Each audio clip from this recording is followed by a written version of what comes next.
And we are live. Hey everyone, my name is Prince, and welcome back to another stream on Lovecraft. Just got the email telling me I'm live on my own channel, at least that's consistent. Right, here we are. Back again. Hello Danelle, hello Metalhead, how you guys doing? Right. Yeah, what's good? Stuff is good. My mouse is starting to deteriorate a little bit. I thought it was just like, you know when you use a mouse for long stretches of times, sometimes like little bits of it's just dirt, like bits of dirt can build up on it. I thought it was a bit of that, but it actually turns out to be like the surface of the mouse is actually started to scratch away a little bit. And it doesn't help when you think it's dirt and you try to scratch away at it and then you make it worse. But yeah. But apart from that, yeah. Good to be back. I am looking forward to just having a nice stream with you guys. And just chilling out, playing some craft. Hey Kem, hey Fitz. So we're currently in the midst of making the obsidian arena to fight the Wither.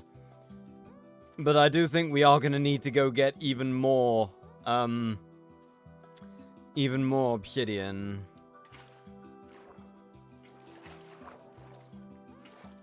Because I don't think this is actually going to be enough. I'm pretty sure this is all we have currently. Although I will check. Yeah, so this is all we have currently. And I don't think it's going to be enough. I could be wrong. So I think, how many blocks is this?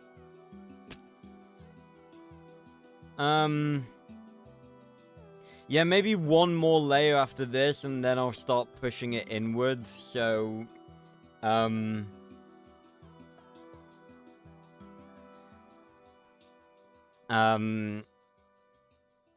amount we're gonna need for each layer is gonna decrease, but, yeah, I still think we're gonna need to go get more.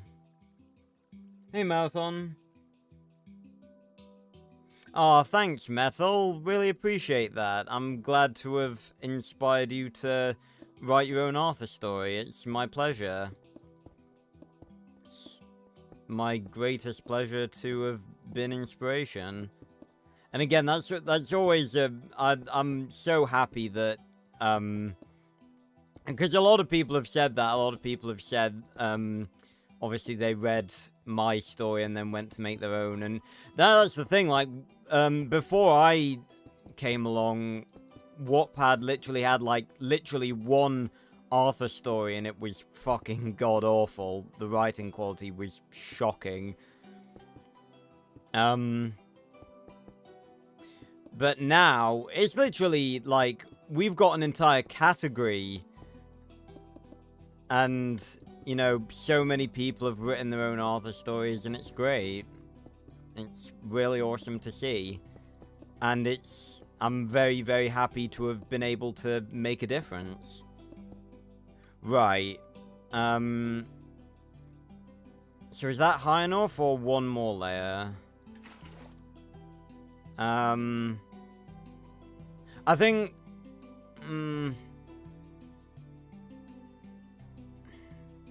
one more layer, or do I start pushing it in?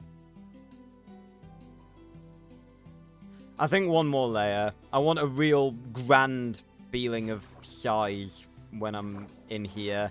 I mean, in fairness, we're not gonna... It's not like we're gonna be in here very often. I'm building this. It's funny, I'm spending so much time building this literally just for one fight, and then not really gonna be using this very often.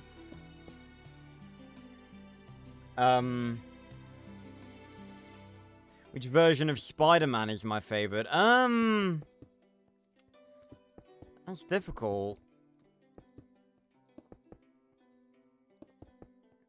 I'm actually quite a decent fan of Andrew Garfield's Spider-Man. I do like Tom Holland's as well quite a bit.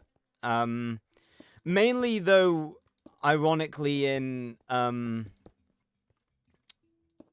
every film that he's been in, apart from No Way Home, which is obviously... No Way Home is one of the best movies ever made, in my opinion, although that is a big, like, nostalgia is a big factor to that, obviously, but I feel like he as a Spider-Man, he's really likable in his own movies, like...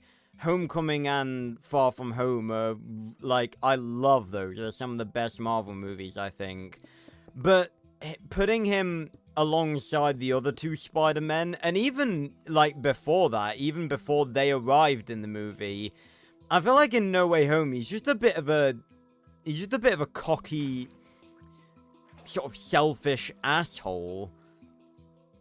Like, when he first, met Green Goblin, when he wasn't Green Goblin yet, obviously, you know, he was sort of holding it together as, Norman Osborn. He straight up said to Aunt May, "This is not my problem." Like, bro, you fucked up. These people are here because of you. Of course it's your fucking problem.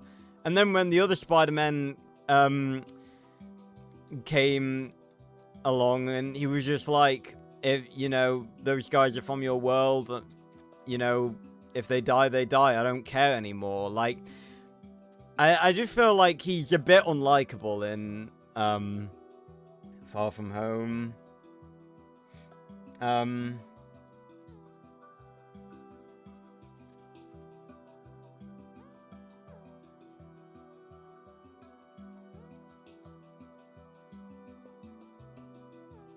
Yeah, I had a look, Metal. It's simple, but it works.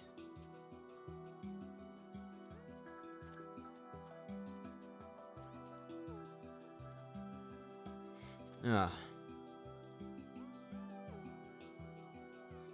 What do you mean, Mouthon? Sorry. Again, this happens a lot of the time. A lot of people, a lot of the time, people respond to stuff, because of the stream delay, obviously, like, after I've sort of stopped talking about it. It's not your guys' fault, it's just, the natural thing. We transition from topic to topic, pretty often, so...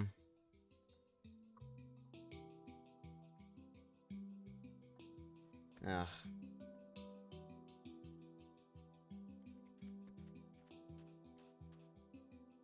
Yeah, making covers is, I tell you what, making covers is probably one of my favorite parts of, putting stuff on Wattpad. Because obviously, it's really cool making a cover.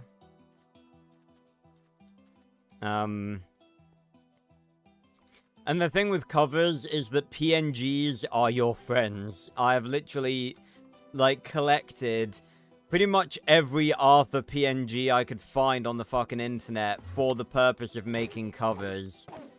And there aren't that many.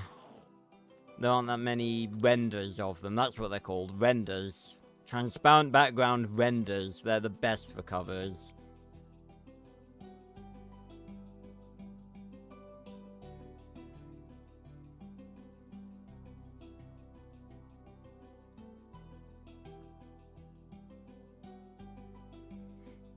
Ugh.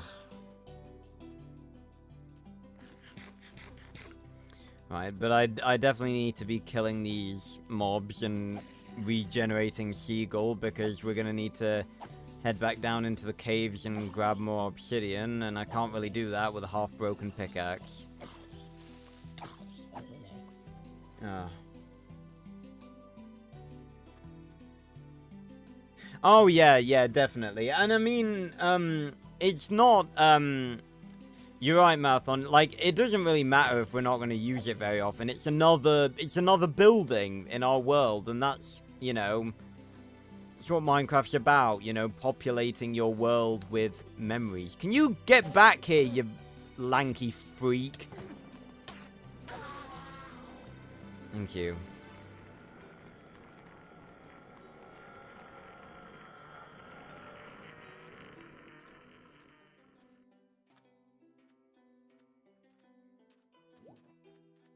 Kill the witch. Kill the witch before... Ah, they're annoying. I'm gonna say witches can be a right... I often say that witches aren't as bad as people make them out to be. And they're not on their own, but in, like, when they're with other monsters, they are a right pain in the ass. Yeah.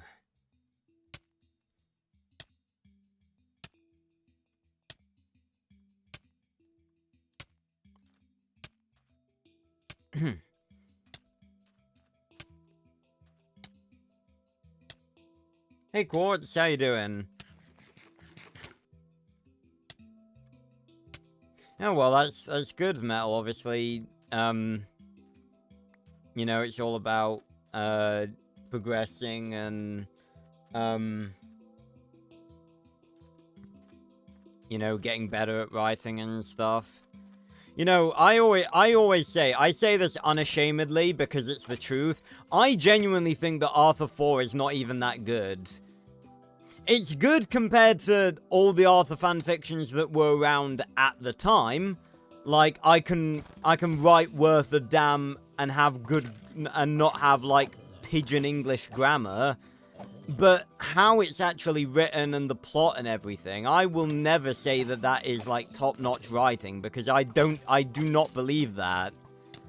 Like, all you guys always tell me how good you think Arthur 4 is, and personally, I really don't even think it's that good. Like, going back and reading it, I cringe at, like, some of the stuff I wrote in Arthur 4. If I had the time to go back and rewrite it, sorry, I absolutely would. Because I genuinely think it's written quite poorly at times. And Arthur 5 isn't perfect either. Arthur 5's a lot better, obviously, mainly because it's been spread over several years. So you can definitely, like, if you compare the first chapter of Arthur 5 to, like, the most recent chapter of Arthur 5, you can definitely see the change in quality. But it's still not perfect, obviously. And because I started it at a time where I was objectively a worse writer than I am now, it's not gonna be perfect, but it's better than Arthur 4 was. And I think it's got a bit more of a solid... Well, not a solid plot. I think Arthur 4 had a solid plot, but I think the plot's just better. Come on, mate. Ow. Ow. I'm trying to read chat, Skeleton. Do you fucking mind? Yeah, you're not wrong, Kem. I mean, I always say, I love the Bayverse Transformers movies, and I am really not a fan of the fact that in the most recent Transformers movies, they changed the design to be more classic, when the Bayverse Transformers look amazing. Like, they look better than classic.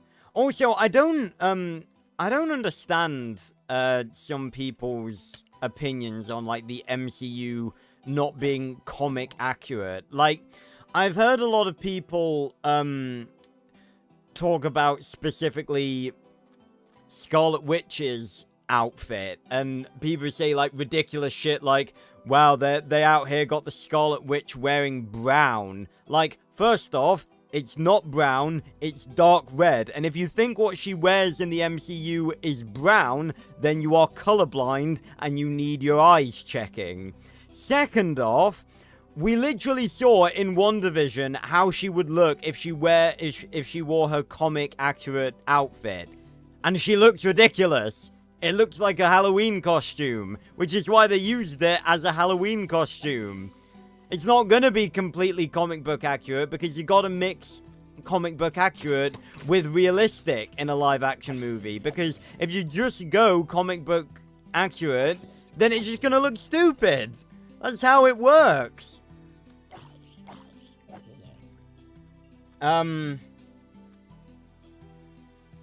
So yeah, I think it's a bit different, but people are, like, a bit stupid when it comes to that sort of stuff sometimes.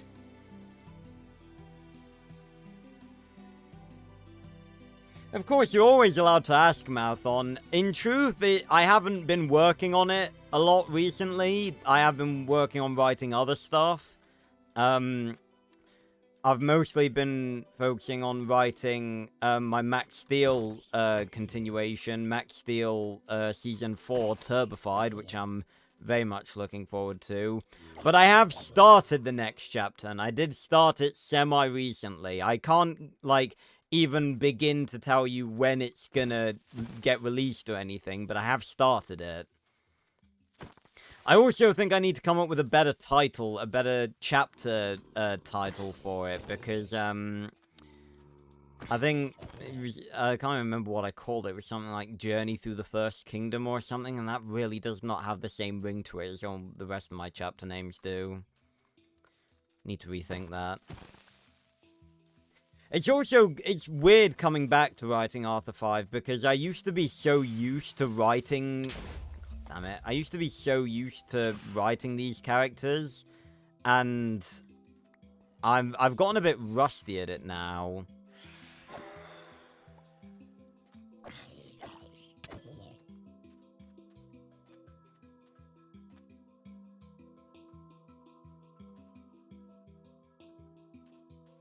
Ugh. God, you guys are active in chat today. This is great. It's just what I needed. I love you guys. I appreciate the compliment, Metal. I'm not sure if I agree. I am fine with oh, are you ready for it? You're gonna do it? Hold on. Well, it's sort of... Oh, there we go. Lens flare! Sorry.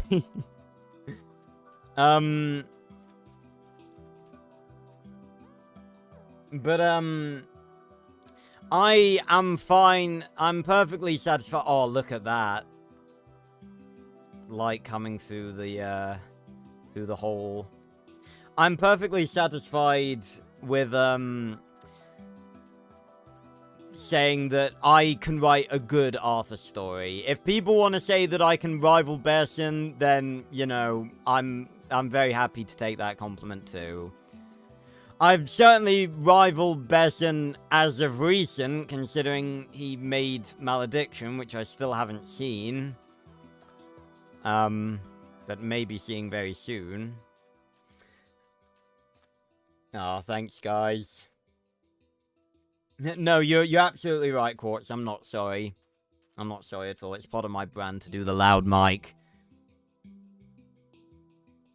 Yeah, I don't blame you, Fitz. Like, I cringe at some old videos I've made, obviously. Not all of them, because, I've talked about this before. Quite a few of the videos I made on Players' Adventures aren't actually even that bad.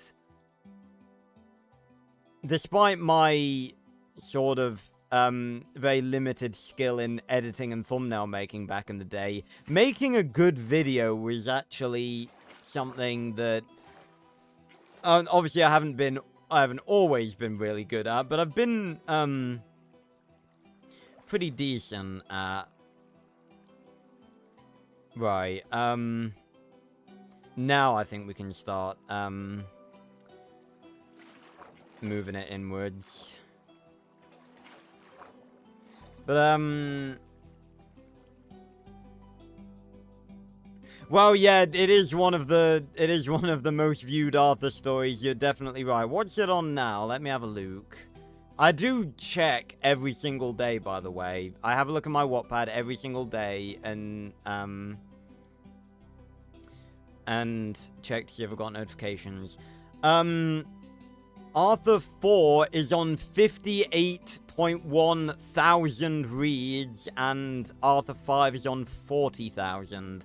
I remember when I celebrated Arthur 4 being at 10,000. That seems like a lifetime ago.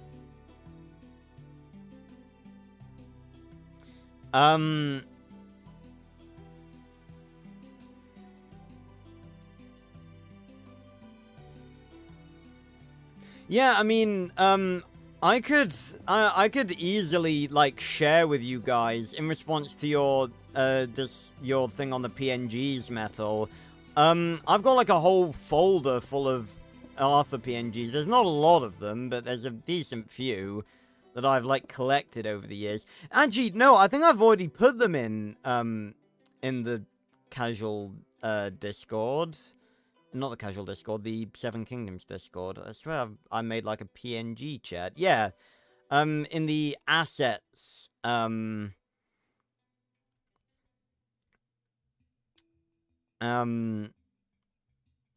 the assets section below the miscellaneous section, there's GIFs, wallpapers, the Arthur Wiki, and then below that there's PNGs, and I've put, I think all of the PNGs I've collected over the years are in there, so you can make use of them.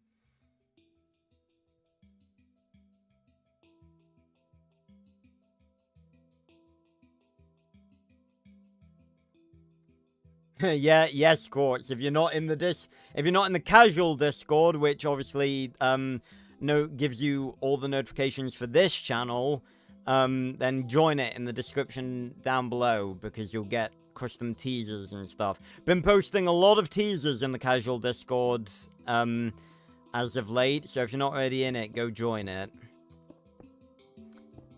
And again, that's the casual Discord, not the Arthur Discord. Some people get them confused.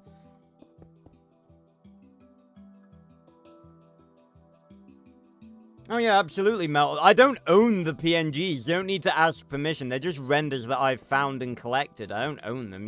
They're free to use. Hello, Jack. Yes, I'll be on after stream. You know, I would have thought that after... How long have I been streaming Minecraft, guys? On a Friday at the same time every single fucking week? I would have thought that my friends would actually know what days I stream nowadays. Yes, I'll be on afterwards, Jack. Everyone say hi to Jack. He's a good friend of mine.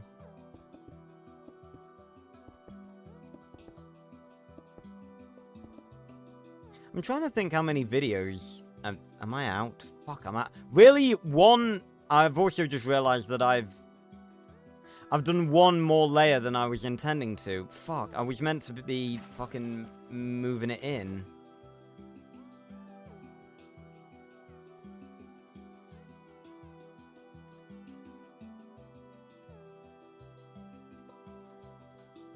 Ugh. Oh, Fort Nightmares are starting tomorrow. That's gonna be cool then.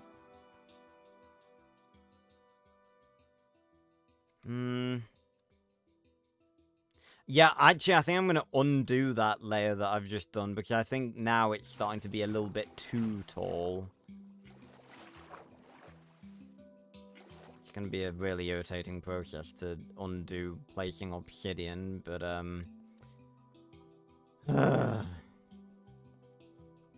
Oh.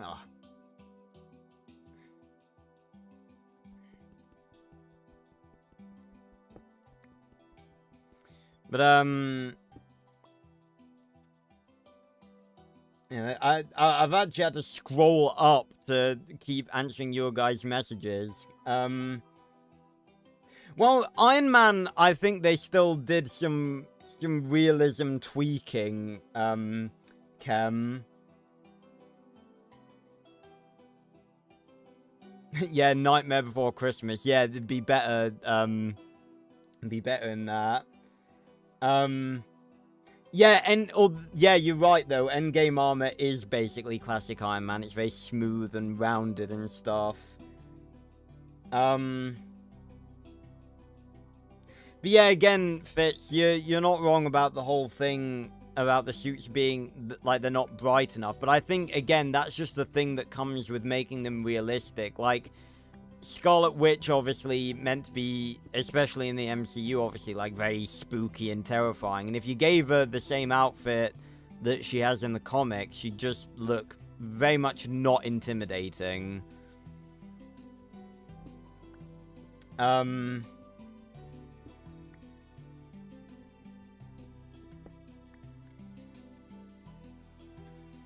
I can scroll down a bit more.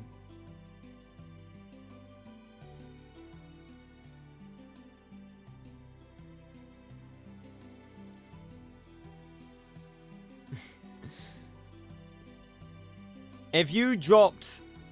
I'm genuinely not sure that getting 40 kills in a Fortnite match is even possible. Quartz, because that would literally... There's like... What is there? There's like meant to be like 100 people in each match. If you're playing regular. That would genuinely mean that you'd have to kill just under half the lobby. Like, you'd have to be traveling so fucking fast, killing every single person you came across, like, without fail.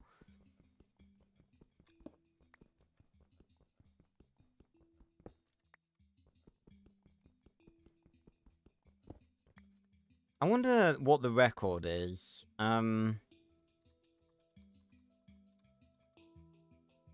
Yeah, record for most kills in a Fortnite match.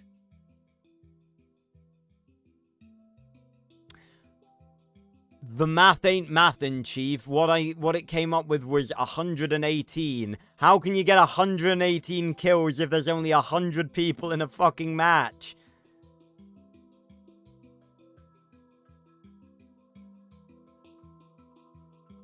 And this was in Chapter 5, Season 4 as well. This was this season. Yeah, that math ain't mathin'.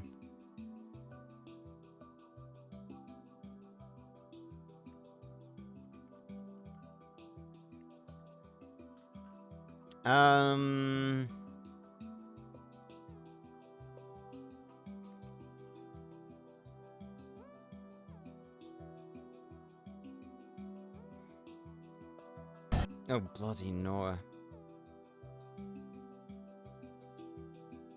Okay, okay, this has got to be in some... That had to have been in some sort of game mode that had respawning on, because the last time I checked, there's only 100 people in a match. I'm seeing something from 10 months ago that says 54 kills, so maybe that's it.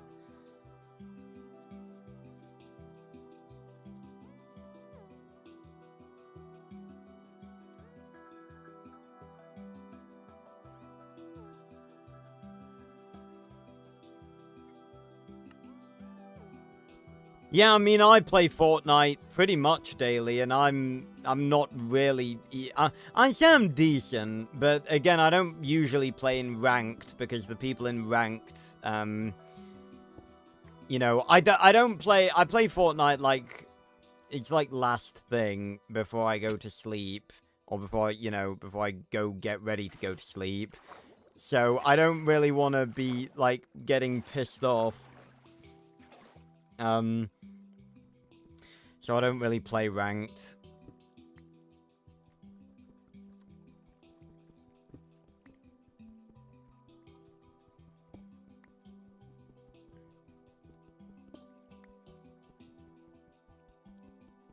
But, yeah, I'm actually, I'm gonna be, well, probably gonna be recording a video with Jack on Fortnite at some point. Might do it tomorrow, actually. And also, I've actually been collecting item shop items for a video. For a video that I really hope does well, because I'm gonna let you guys in on a little secret. I've spent, quite a decent amount of money on Fortnite Not an insane amount. And I mean, you know, YouTube has been going more well than more well. It's been going better. God, I can't fucking speak. It's been going better recently, so obviously I've been getting paid more. So, you know, it's not like I don't have the money to spend. But, I've been collecting item shop items in preparation for recording quite a cool video that I'm looking forward to. I can't record it yet, though, for reasons that, I'll probably explain in said video. It'll probably be out sometime in November. I've also got a big, Halloween video that I'm planning on filming. It's going to be a big one, too. I don't know if I'm going to be able to get it out in time for Halloween, but I'm going to try my best. I'm also hopefully going to be, I'm planning on recording a little bit more Little Nightmares. Because it is the season of spook, and, I think it's fitting.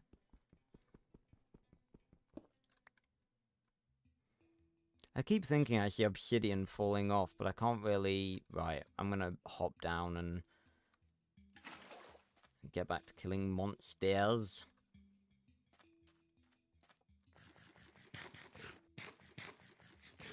Are we gonna finish off FNAF 1 this Halloween? I don't think so. Because I think for this Halloween, we're actually going to be playing a Minecraft horror map on stream. When is Halloween? What day is it? It's a Thursday. Okay. So you guys will get, Okay, well, maybe considering that's one day before our regularly scheduled Minecraft stream, maybe I'll, play something different, on the Thursday, and then we'll do a Minecraft horror map on the Friday.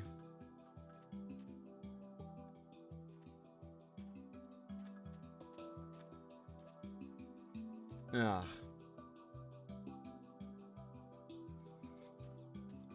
But yeah, funnily enough, Quartz, I did play FNAF 1. I've played FNAF 1 on video, and then I played FNAF 1 for the Halloween stream last year.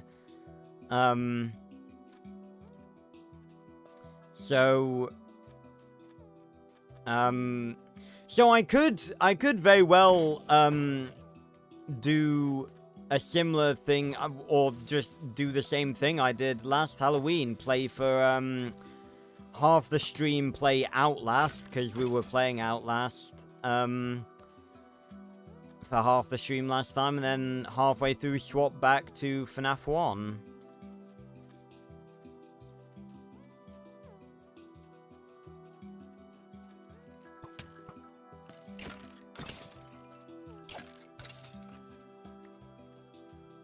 No, I haven't marathon. Usually when I hear stuff like that, I just assume it's the fucking hacksmith. Dude's the real life fucking Iron Man.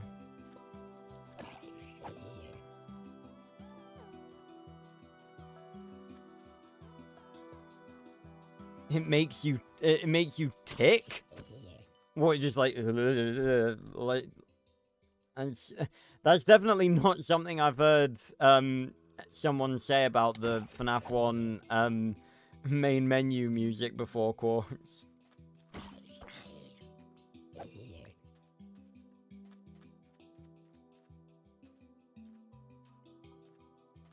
This area is so annoying for fighting mobs because it's all hills and you can't really traverse it very easily.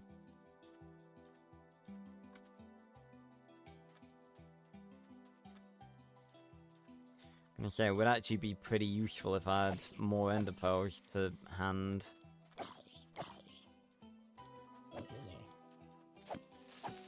Oh, bloody Nora.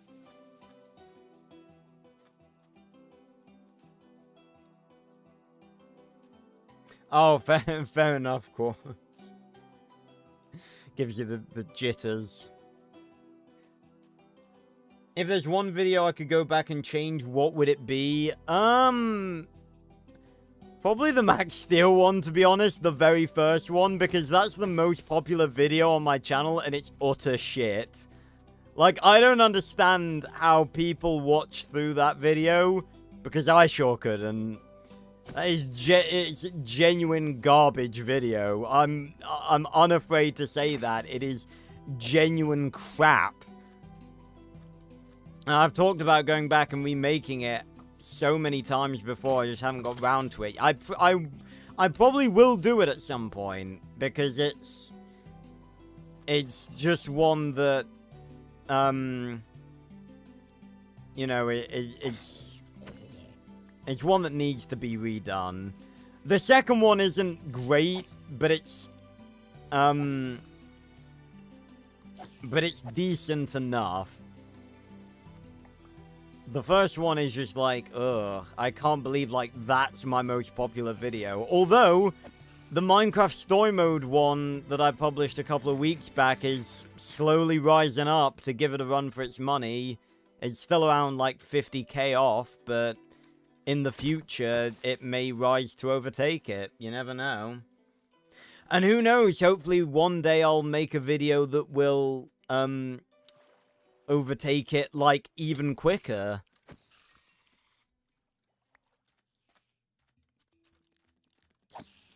You never know. Here's to hoping. Speaking of Minecraft Story Mode, I've got quite a cool Minecraft Story Mode video coming out tomorrow. Not a gameplay one. It's actually the first Minecraft Story Mode discussion video I've ever filmed. Akin to, like, you know, all the other discussion videos I do. You know, just talking about lore of franchises and stuff.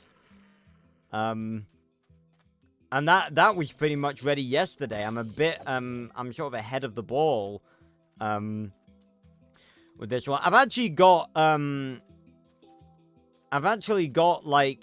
so I've got tomorrow's video, ready. Well, pretty much ready. I just need to, like, I've got, like, a few minutes of editing left to do, but the thumbnail is already made and everything, so, it's very much near completion. So that'll be out tomorrow. Then I've got a Tuesday video, lined up, and a Thursday video lined up next week. The Thursday video next week is actually going to be somewhat of an announcement. It's going to get a lot of people excited. I'll just say that.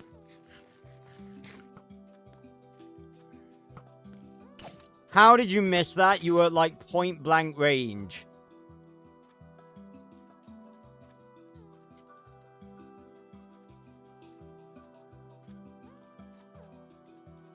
Oi. Nice. I've started a family. How exactly do you... What made you think that that was going to be a thing?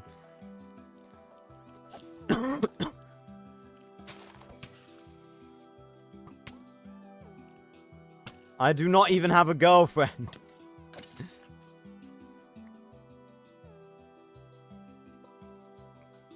Oh, fucking hell.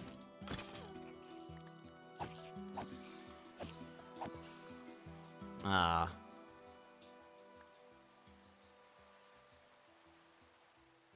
Oh, fair enough, Marathon. Oh, God.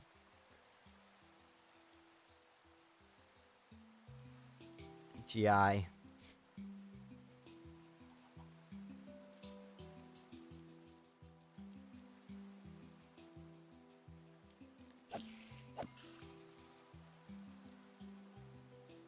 But yeah, I feel like I say this in, like, every single stream, but I'm really excited for what the future's gonna hold. Got so many awesome videos planned. And streams, obviously. We got Tales from the Casualverse, that's hopefully gonna be coming soon, fucking hell.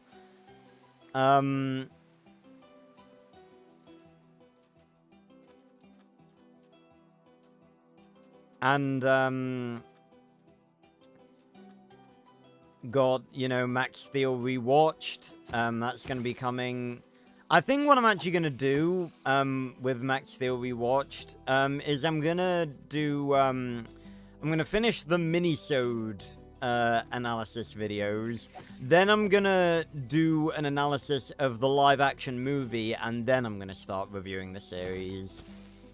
Because I think the live-action movie analysis is going to be something that is going to be a lot more popular, and will also get more people to the channel for when Max Steel Rewatched fully starts. Because originally I was going to wait and do it in sort of production order, so I was going to go minisodes, obviously, then season 1, 2, 3, then the live action movie, then seasons 4 and 5. But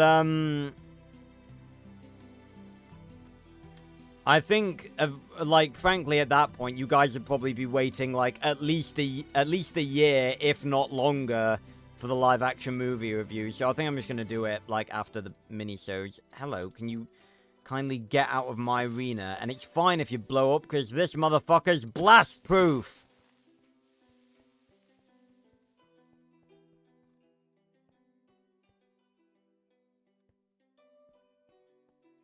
That'd be cool, Fitch. Although, I don't really think I need a logo for it, because, like, the only place that would go would be, like, in thumbnails, and I think, like, I'm just using the regular Max Steel logo, so it's fine.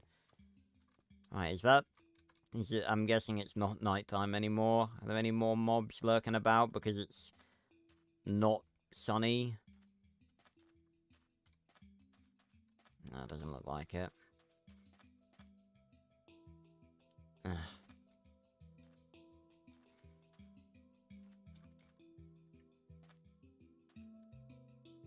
Oh yeah, also, Fitz, you asked a question earlier.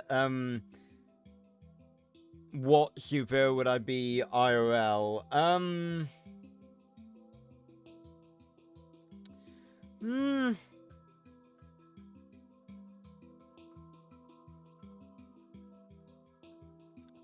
That's a difficult one. I think probably Scarlet Witch, but as a guy, obviously, Scarlet Wizard. Because, like, she's overpowered, obviously, and she can change reality, so, you know, that's fucking awesome. Also, I've only just thought of this, but isn't it funny how, in the MCU, obviously, Scarlet Witch has the power to, like, she has chaos magic, she has the power to change reality, and yet she was given her powers by the Mind Stone. And I know a lot of her powers are to do with, like, mind control as well,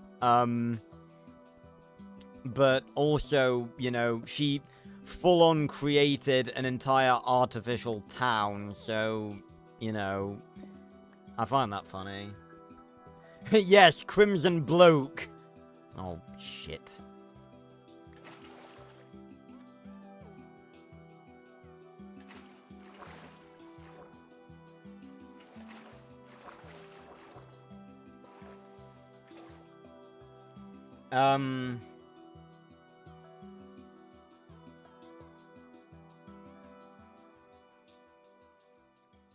But yeah, yeah, good luck, Metal.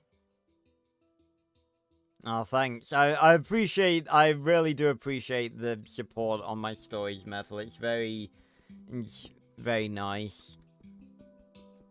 See, that's why I'm really looking forward to, like, getting to work on other projects, like Max Steel, Turbified and stuff, because, it's gonna be really cool to get, support,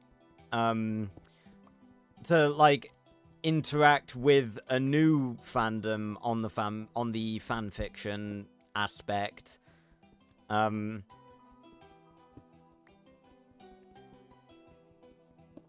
And that's the funny, like, I put this in the Max Steel Discord, but, I started writing Turbified, like, a good few years ago now.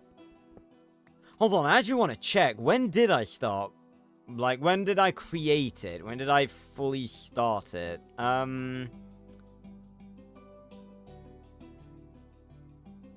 Let's see. Revisions?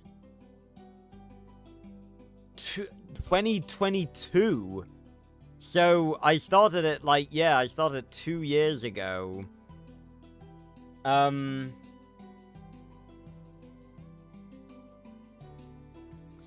So, it's... Wait a minute, hold on. Have I... Oh, for God's sake, is my... Have I been out of time with my fucking commentary audio this entire time because I forgot to turn off my fucking camera delay? I'm gonna check now. Camera delay. The power to, like, she has chaos magic, she has the power to... Oh no, it wasn't that bad, actually. That's weird. Say, because my... Have I been out of time with my fuck... Oh no, it's alright. Fair enough. It's probably because, yeah, it's fine. Yeah, never mind. But yeah, so I started Turbified, like, 2 years ago, and recently, over the past couple of days, like, the first chapter, which I'd written a decent... I'd written a decent bit of. We're talking, like... I think around... Like, how much? I copied it all into a Word document, because I didn't want to just trash it. Yeah, 10,000 words. I wrote 10,000 words, and, like, over the last, last week, I literally just, started again, because I wasn't happy with the quality.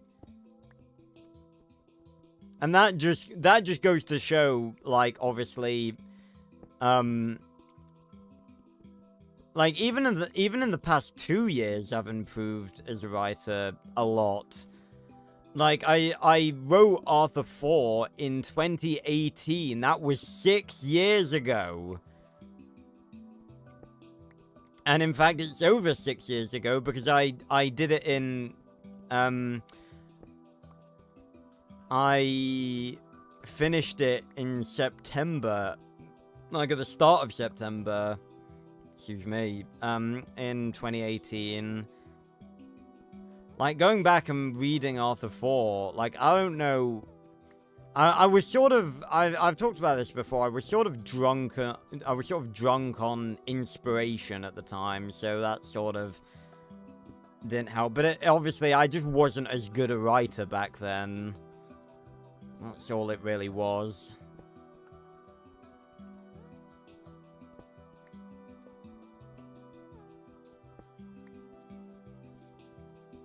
For a milestone, can I do a Max Steel rewatched on one of the original Max Steel films? Again, I'm probably gonna say no on that. Again, I'm very unmoved. I'm very unmovable on the whole thing that I'm not going anywhere near the original Max Steel, because it really just looks like a drug trip that I do not want to go anywhere near.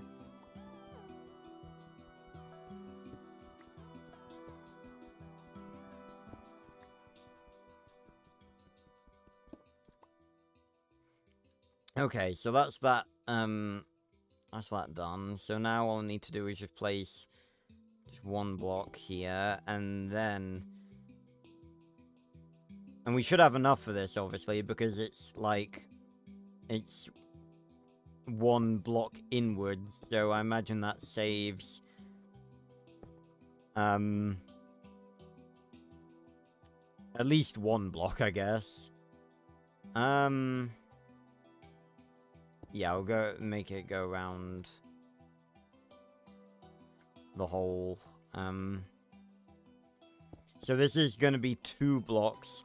It's going to be 2 blocks up, then 2 blocks up, 1 block wide, then 1 block by 1 block, then 2 blocks in and 1 block high, and then just a roof.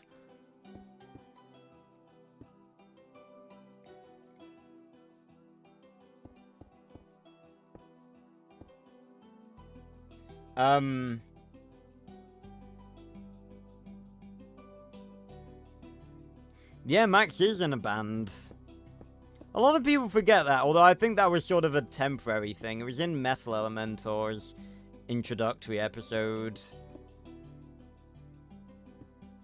And the band is actually called Turbified. That's not where I got the name from. I just sort of came up with the name, but that's the name of their band in that episode. It's Turbified.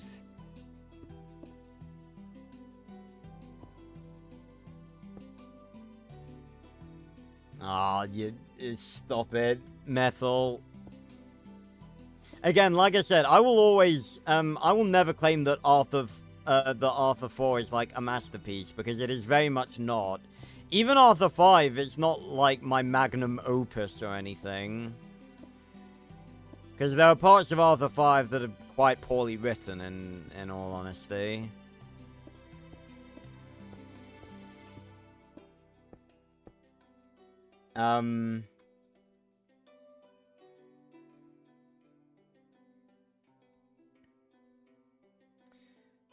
But, no, not literally drunk. I said drunk on inspiration, not actually drunk.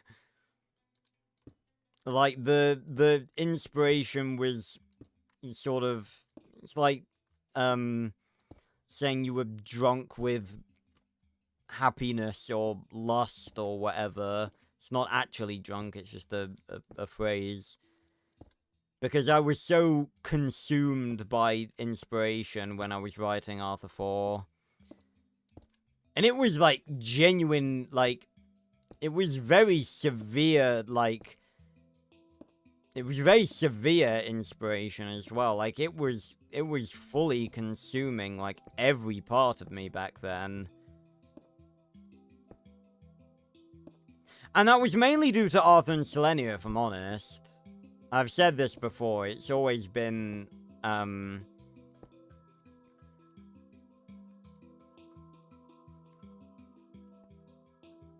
I just realized, I was just like, wait a minute, I'm not going to have enough to finish it. How does this work? It's because I've been placing these blocks as extra.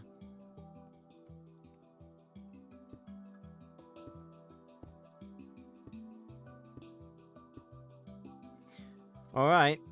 Well, I guess it's time to go grab more obsidian then. Still got it.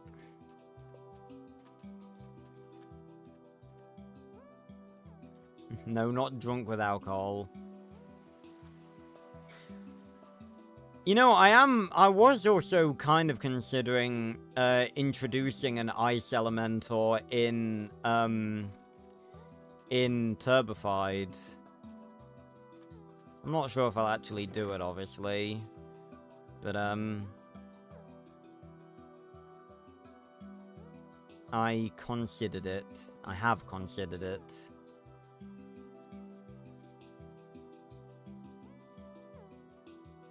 Shove everything I don't need in here.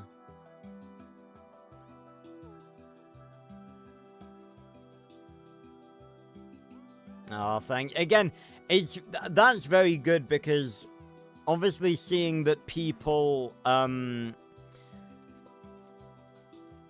this is a good bit of advice, and I think this really goes for anything. If you look back on something and cringe at it, that's good because, ow, can't hit them all. If you look back at something and cringe at it, then that's good because that means you've gotten better. Like, the fact that a lot of people still tell me that Arthur 4 is really good, and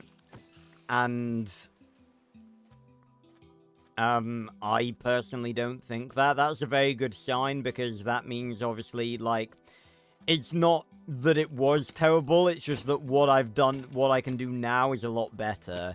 Because I'd know if it was terrible because people would be telling me it was terrible.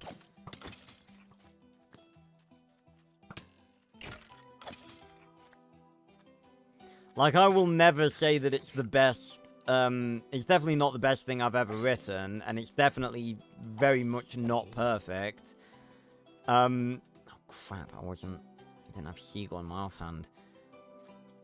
But it is, frankly, a damn sight better than any Arthur fanfiction that was around at the time. And that's not me being arrogant, it genuinely is, because they were all fucking awful.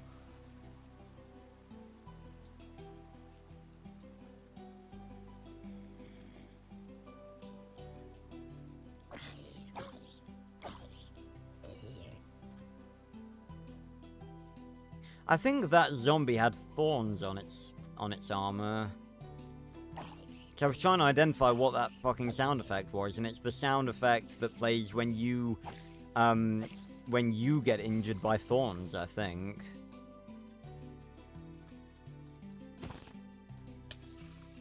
Did that spot? Oh, I thought it died from fall damage. No, I think it died from the thorns.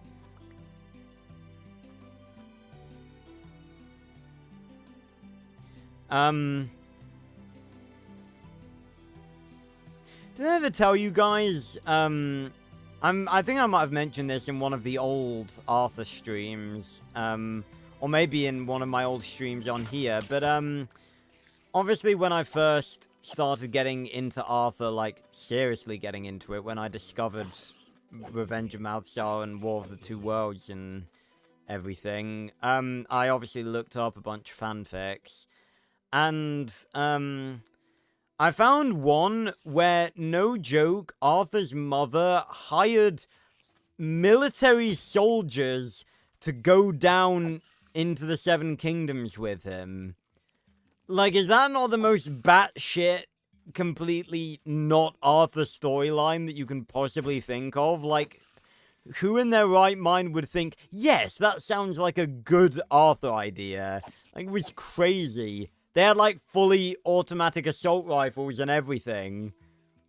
And, it was so funny when they went through the telescope and, the whole sequence happened when, you know, when the end of the telescope seals up and then slowly starts to descend towards you. And it pushes you through the receptacle, but you obviously don't know that, so it's like it's gonna crush you. Obviously, Arthur knew about that, but the military guys didn't. So they were all freaking out. And one of them, the leader, told one of the others to put C4 on the inside of the telescope receptacle and to blow their way through the glass. Arthur had to convince them not to do that, obviously, because that would have made a mess out of everything, but... it's just the most un-Arthur, it's the most, like, ridiculous thing. Like, who would come up with that? It's crazy.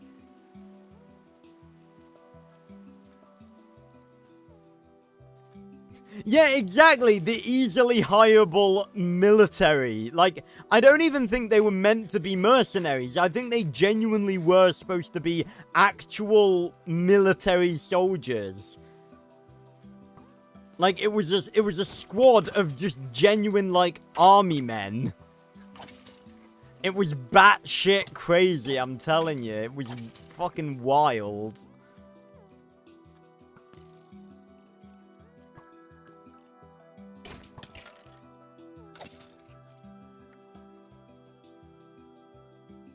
And also, I find it a bit weird that if... like, out of anyone that would hire them, it would be Arthur's mother. Because it wasn't that she doesn't care about Arthur, but she's never really been the protective one.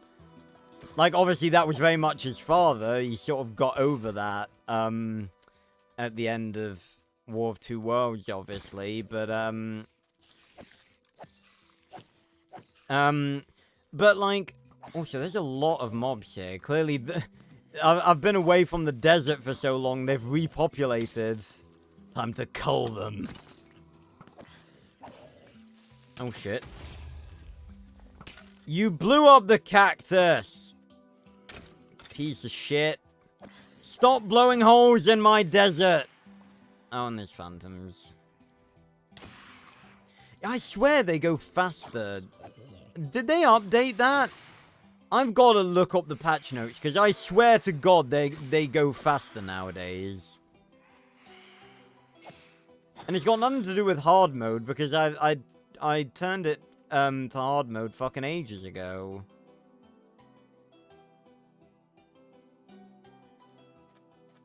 Right, there you go, cactus. Oi! Don't shoot my cactus friend. But yeah, so that was the plain wild. But again, like, it's really weird that his mother... I'm pretty sure it was his mother. Again, it's been many years since I read it, but I'm pretty certain it was his mother. Because his mother's always had, like, decent trust in him to keep himself safe. Like, she's never been, like, hyper overprotective or anything. Certainly not to the point of hiring fucking soldiers to take care of him. Also, that involves telling more people about the Minimoy world.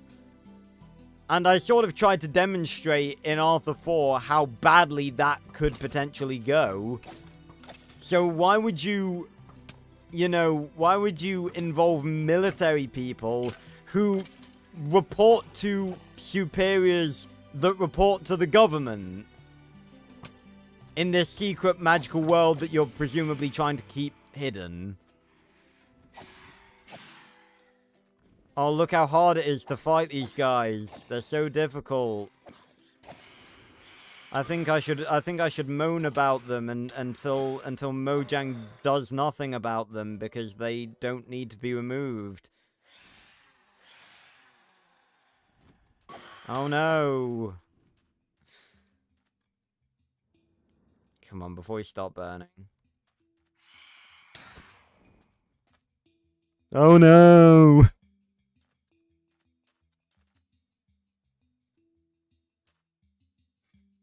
Yeah, it's just plain madness.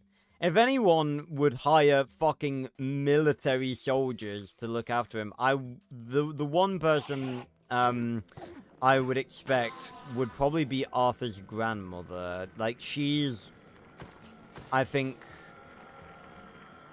the one person, I think, I sort of get the feeling, like, after Arthur 3, she's sort of, like, the one person who's still protective of Arthur and not wanting him to be in danger unnecessarily. Which I sort of tried to showcase in Arthur 5. In a bit of a... Oh god, I'm a porcupine again. In a bit of an over-dramatic scene, I think, looking back on it. Ugh.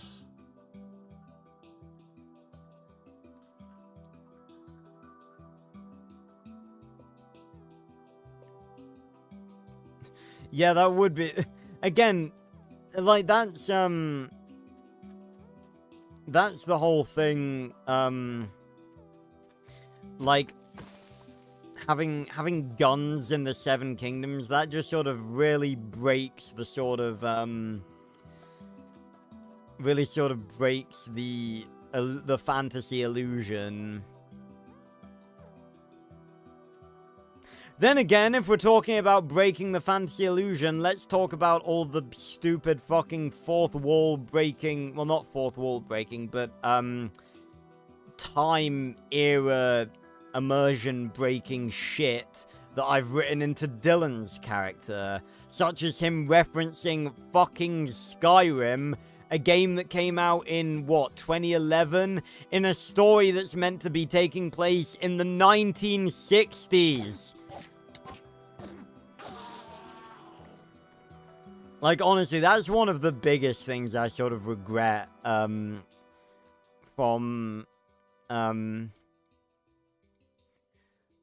sort of one of the biggest regrets I have. Like, I like writing for Dylan. He's a little bit of a self-insert, kind of, but he is also his own character. But I think I definitely could have written Dylan better.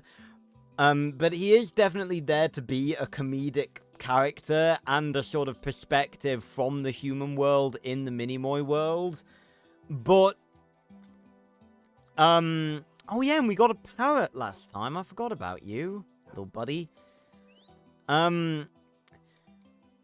But those, like, that's something I genuinely do regret. Like, it's very immersion breaking, and I feel like I just really shouldn't have done it. That's something I actively do regret.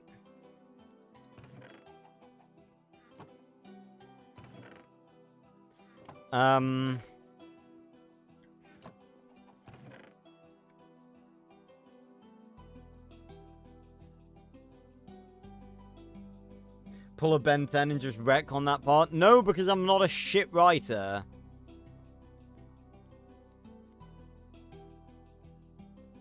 You see, that's the thing, like, not to be a hater, but I genuinely think that a lot of the Ben 10 writers are, like, very crap sometimes. Like, I get that there was a lot of demand from Cartoon Network, but a lot of the time it has nothing to do with that, and they are just shit. Like, they just make shit decisions, and that is a fact.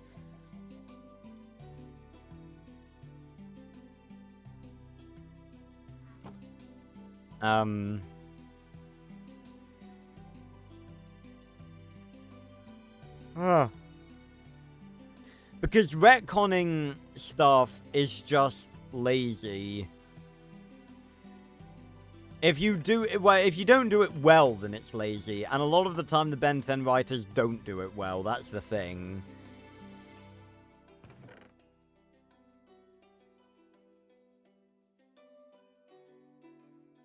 Well, it's not really immersion breaking if it, like, you know, if it takes place in the 1970s, then it just takes place, you know, 10 years after the first Arthur movie. That's not really immersion breaking.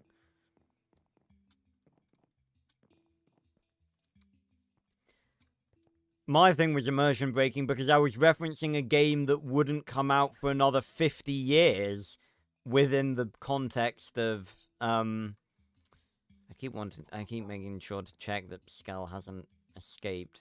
He's still over there. Yeah, mainly Omniverse, but sometimes the UAF crew as well. Like, the whole deal with Primus, like, I don't get what the hell they were thinking with Primus. Like, Primus is just a bad idea. It just makes things complicated. And, like, just nonsensical.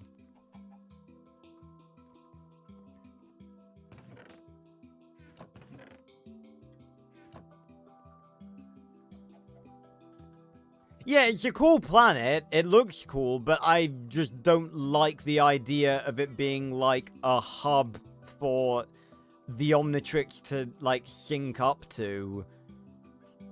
Like, I don't like the idea that the DNA is not within the Omnitrix, and it's like, it's like connecting to the DNA that is on another planet. That just seems ridiculous to me.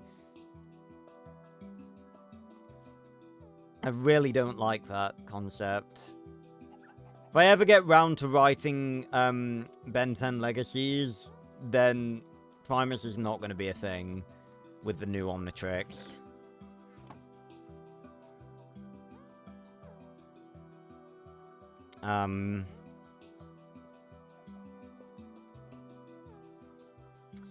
Right. We've only been streaming for an hour.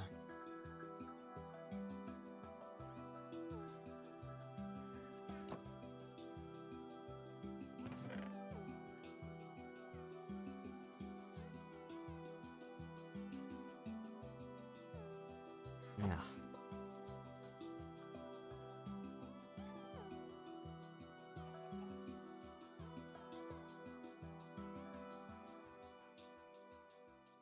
Well, let's hold your horses there, Metal. I've already said for a long time that there will not be an Arthur 6 specifically. If anything came after Arthur 5, it wouldn't be Arthur 6. Because I think there's a point where numbered entries have to stop.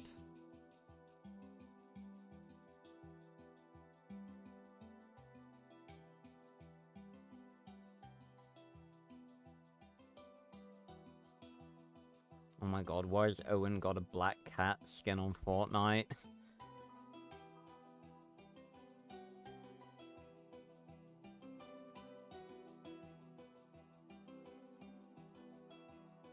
Yeah, they said it. Yeah, that's what they said in the that's what they said in the Omnitrix video pitch. Yeah, but I don't think they ever actually address that Primus isn't a thing anymore in Omniverse. Like, it's just writer statements.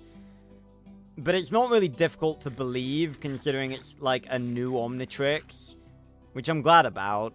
But then again, I don't like the Omniverse Omnitrix, so you can't win, can you? Again, people hate on me for hating on Omniverse, but like, number one, it's not difficult, and number two, I do so for completely valid reasons. And I'm not saying that everything in Omniverse is bad, it's not, but it just does so much wrong. And if you're just gonna ignore that, then that's just dumb. Right, I'm actually not going to take that many torches, because that is unnecessary. I'm going to take 2 stacks, I think. Especially considering that, we have Optifine, and I can use torches as a light source in just my hand, so...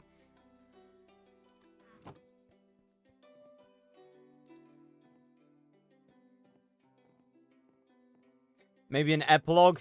As far as I can remember, because, like I said, I've had Arthur 5 planned out for multiple years now at this point, obviously, just because of how much time I've had to think about it and stuff.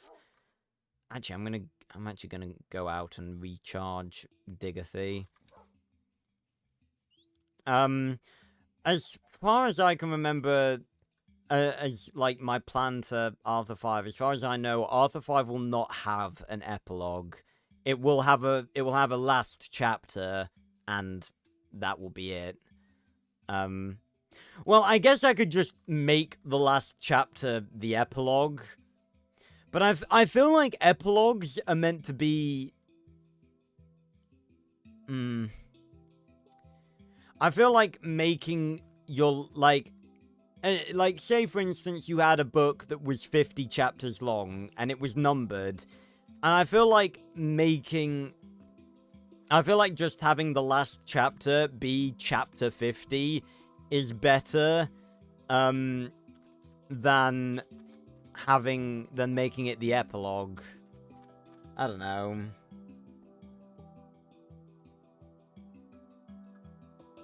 Hey, Shamad. How you doing? Yeah, I play it every week. Every Friday. Chapter that occurs. Yeah, after the main... I mean, yeah, I guess so. It depends what you class as the main story. I mean, I sort of see an epilogue as being, like, a teaser for the next... Like, if it's the... Like, the way I see epilogues is that you have all of the main chapters, and an epilogue is either a teaser for the next book in the series, or if it's like the end of a franchise, it's like the farewell chapter that, like, ties all the loose ends together. Well, not ties all the loose ends together, but just sort of acts as, like, the, like, characters looking into the sunset ending, basically. And I don't think Arthur 5 is going to have either of those. I'm not sure, though. Again, if and when I get to that, I guess we'll have to see.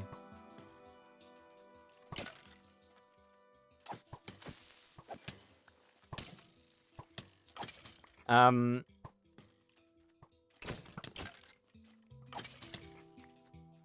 yeah. Well,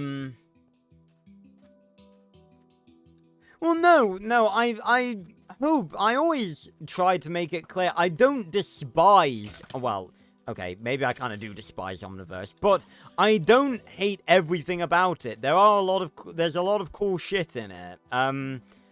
You know, I say that and then I struggle to name, okay. Well, first off, it's a very visually beautiful show. Like, the Ink Tank said it best.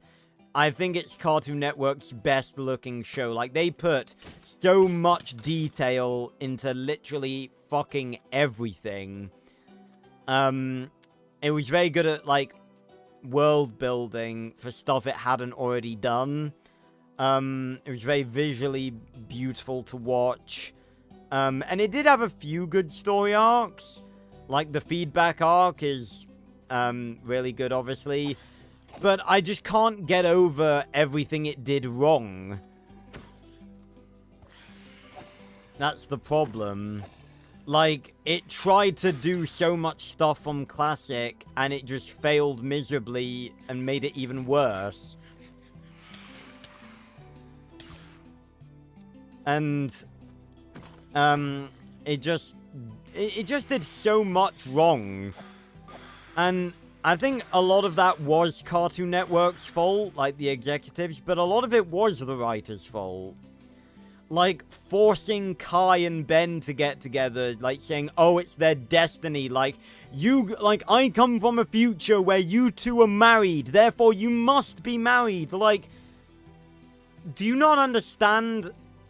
Like, is it really so hard to do romance? It's really not. I promise you it's not.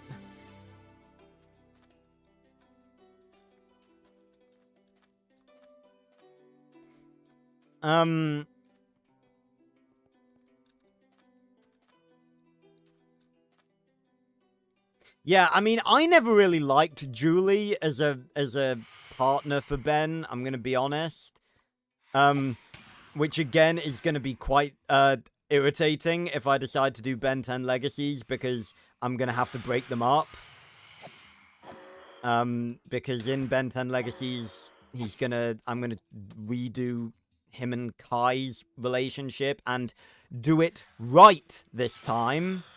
And not have their future son teleport back to the past and fucking force their mum and dad to get together. It's gonna happen naturally, and Kai's not gonna be a bitch for no apparent reason. She's actually gonna have grown up.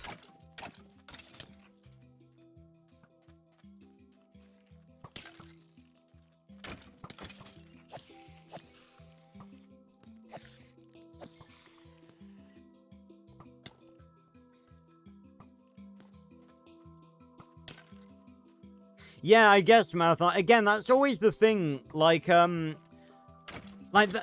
guess a lot of people's vision of an ideal ending for Arthur is obviously him staying in the Seven Kingdoms and being king with Selenia. And I definitely agree with that being, you know, that being the dream ending and how Arthur should end. But then again, there's so much that can happen in between, like, then and where we are now.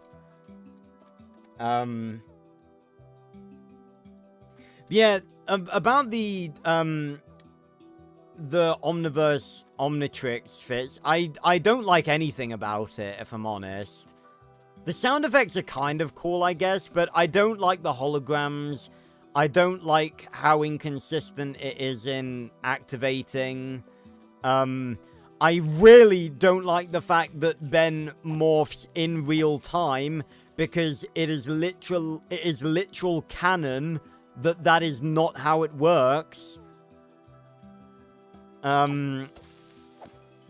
And if they were trying to make it more like classic, why couldn't they just give him transformation sequences, like, with the Kirby Dots background? And I don't like the way it looks either, the way the faceplate doesn't look like the Omnitrix symbol, and the actual Omnitrix symbol is underneath. I really don't like any of it.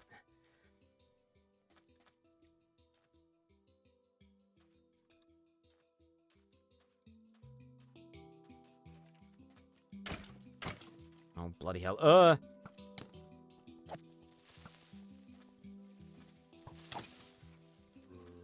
I think that skeleton just died to thorns. And he dropped an enchanted bow.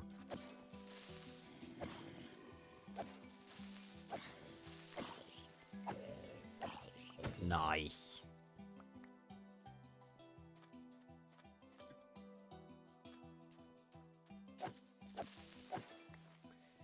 Oh,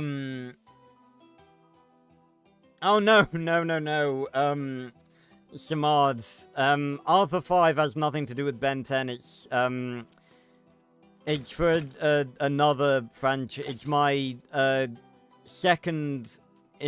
my second continuation of the Arthur and the Minimoys franchise, which has 3 movies.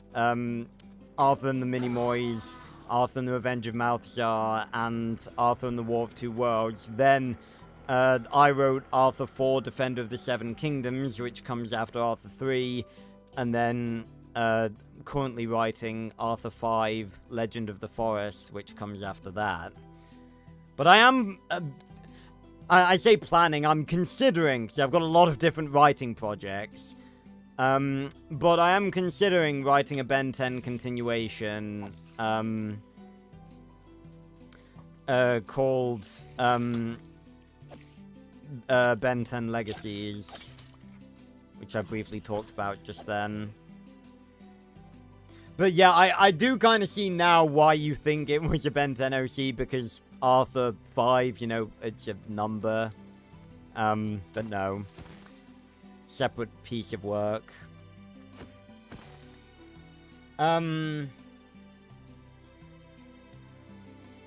Yeah, that was, like, that's just lazy fits, like, what they decided to do. But again, I'm gonna find it really difficult because, like, I don't like Ben and Julie, so...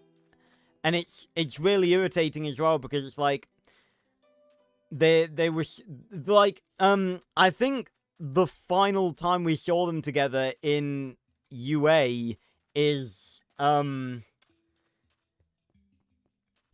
when they kiss for the first time on screen. So it's like, and then I have to break them up. It's like, it's awkward, but I don't like Ben and Julie, and I don't want Ben to end up with Ben and Julie in my continuation because I like him and Kai. And I've said this before.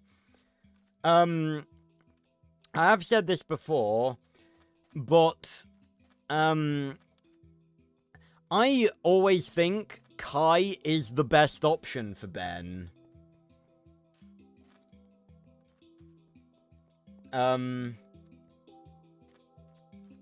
Or I could just write her better. Well, no, because, like, Julie isn't... I don't think Julie's written that badly. Maybe apart from the whole Flamekeeper Circle thing. But apart from that, I think she's a fine character.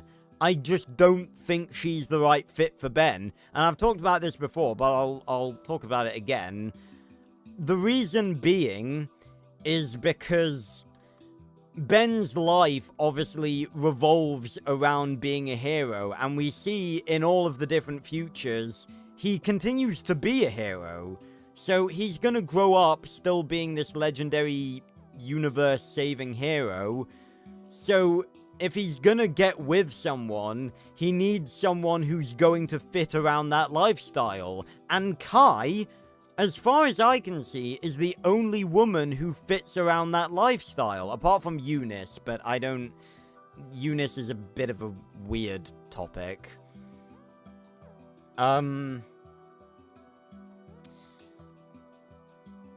But, like, because who we got? We got Atea, who is not really even an option because she's not interested in Ben, she's interested in Bullfrag. Esther is okay, but she has, like, her own people to, like, take care of, and Ben would have to be a part of that, and again, that's not really something that Ben could do. Same goes for Luna. No, not Luna, Luma. I'm getting confused with Hell of a Boss. And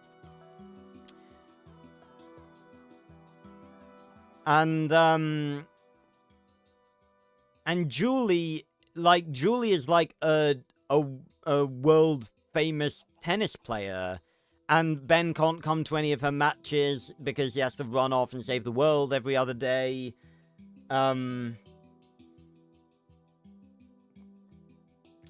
And, you know, so out of all of those, the only one that fits with Ben's life is Kai, because she grows up. First of all, she was, like, really interested in, like, the whole werewolf stuff and everything. Oh, I'm breaking. Nice. Shove that away in the chest. But, and she grows up to be, like, an archaeologist investigating, like, alien stuff. So she fits with his life. So that's why I think that Kai's the only one that he should end up with. And that is what happened in classic continuity, which I'm going to try and steer Ben back towards in Ben 10 Legacies. And it is possible to do that.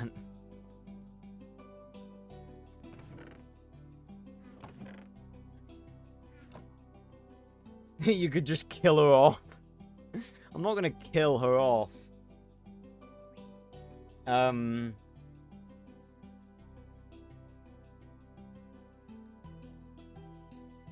Who's going to protect the...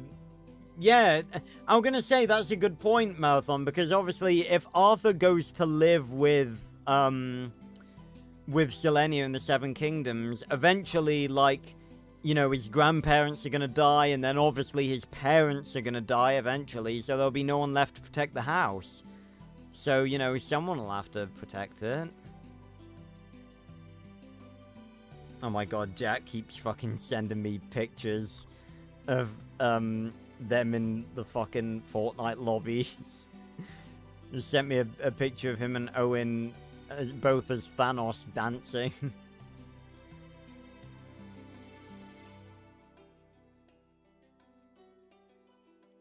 Yeah, Metal, if you just go onto Google Images and go onto Tools, go to the Tools section, select Color, and select Transparent, that's how you find PNGs online.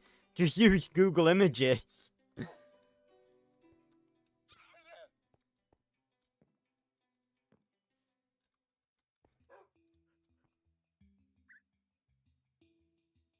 Yeah, and that's another thing that Ultimate Alien ruined. Like, again, a lot of people, like, I'm not saying Ultimate Alien is perfect either. Like, Ultimate Alien had a lot of bad shit in it, but I just appreciate that Ultimate Alien took itself seriously. Like, despite the weird, like a few bad episodes here and there, I would take an episode of Ultimate Alien that took it...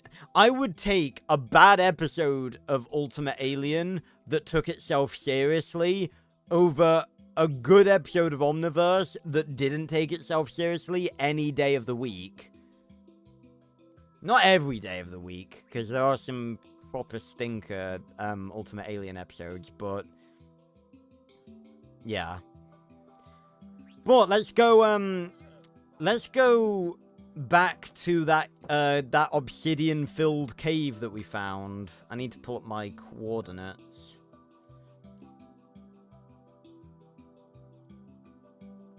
To figure out where that was.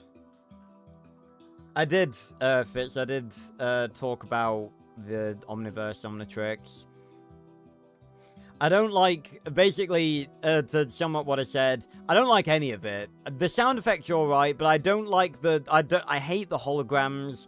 I hate the way you cycle through the holograms, because every other iteration was twisting it, and it's, like, so inconsistent, like, what Ben does to go through the holograms. I hate the way it looks. The Omnitrix symbol isn't even on the Omnitrix until you, like, open it up.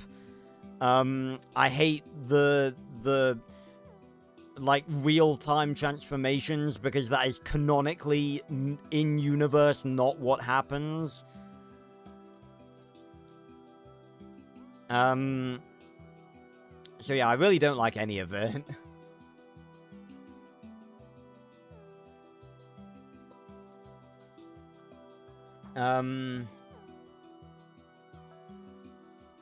But yeah, that's another thing I'm actually going to be retconning in Ben 10 Legacies if I decide to write it. All of the episodes post Alien Swarm that include Elena and her father and everything about that, because they properly fucked that up. They probably fucked that whole storyline up. Like, the Elena was secretly the nanochip queen the entire time? What are you talking about? No, she wasn't. Like, genuinely, what are you talking about? That's ridiculous. Alright, Obsidian Cave. No, I need to go this way, and... Okay, so basically just need to go this way. It's a straight shot.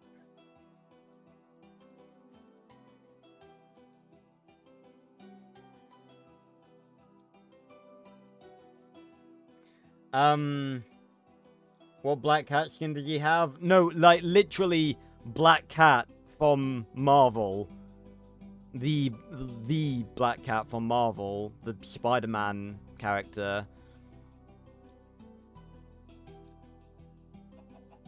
What's Cold Blast Fits? What do you mean? Yeah, so it's minus... Yeah, I need to be going... Wait, I need to be... Wait. So that's going down... Okay, I actually need to be over here a little bit. I should be able to spot it pretty easily, considering I marked it with obsidian.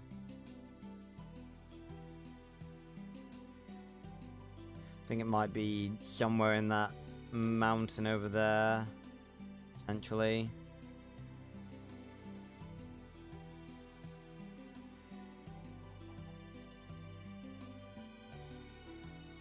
Oh, it's like over here. Ow.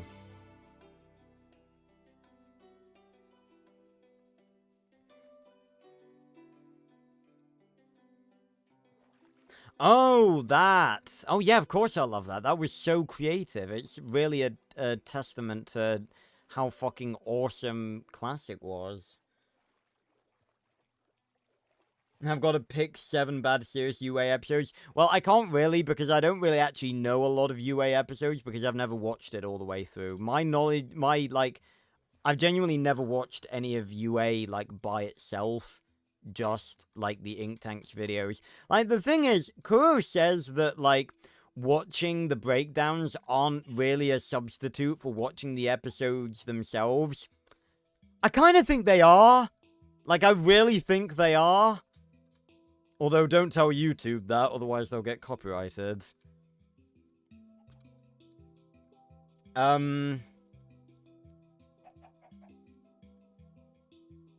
Right, should be somewhere around here. Like, literally somewhere around here. Aha! Here it is. Down we go.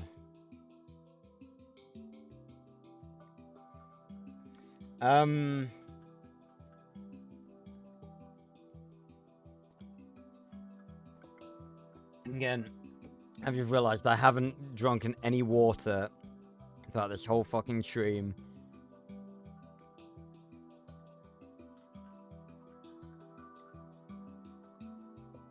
Stay hydrated, people.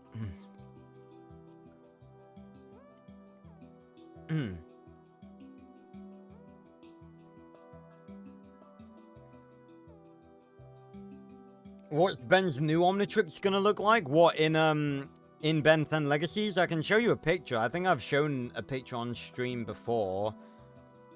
But I can show you a picture. It's, pardon me. It's actually not my design. I found a design that was really cool on DeviantArt, and I asked, the person who made it if I could have permission to use it in my story, and they gave me permission, so, you know, cool. But you guys remember the really iconic first shot of the Omniverse Omnitrix in, UA? The UA finale, where he, like, pulls back his sleeve and it's, like, appeared on his wrist? I took that screenshot, I took a screenshot of that scene, and I edited the new Omnitrix, the one that I got permission to use, onto his wrist, and this picture is going to be visible in the prologue of Ben 10 Legacies. Boom. There it is. Very classic, reminiscent, obviously.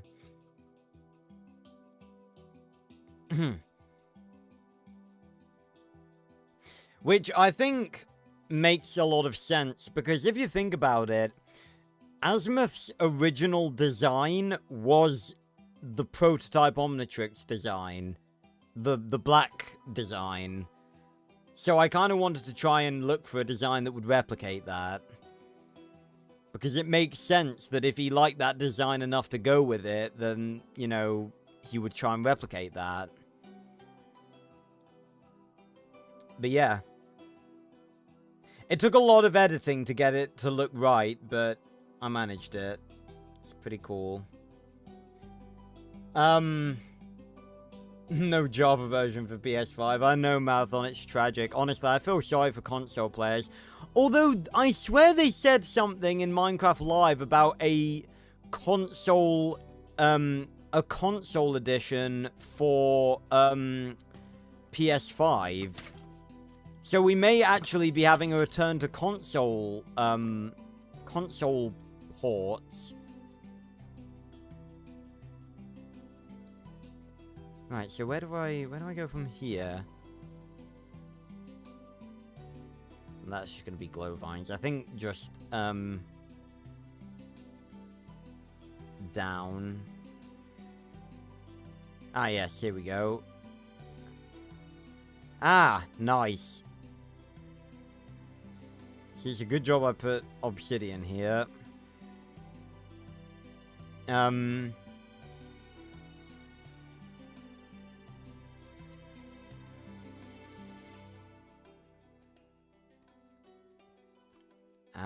back down we are.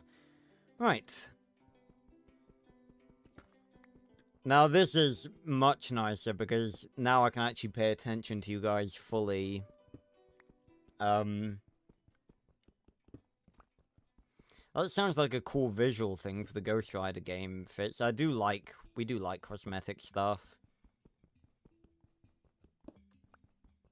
Yeah, I'm gonna say it would be cool if Pyronite's flames changed colors if they, like, the older they got.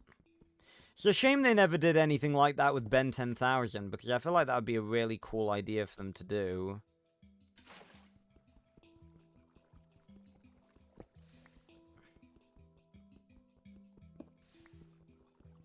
Well, the thing is, again, I've talked about this at length, but, I don't... Excuse me, I don't get the hate for, I don't get the heat, I don't get the hate for Race Against Time Heat Blast, because he's a live-action Heat Blast. What else is he gonna look like? Like, seriously. It's so annoying when people hate on stuff, and it's just like, well, what else is it gonna look like? Seriously. I'm not gonna lie, Fitz, that actually sounds kind of badass. Ultimate Ben getting, like, fiery hair. I think that sounds awesome.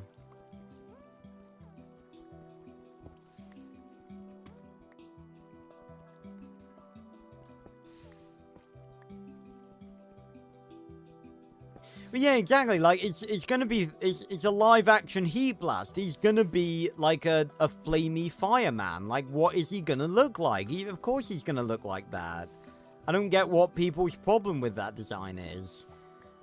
When I first saw Race Against Time Heat Blast, I wasn't like, oh, what is that hideous fireman? I was just like, oh shit, yeah, it's live action Heat Blast. He looks awesome because it's live action Heat Blast. Like, of course he looks like that.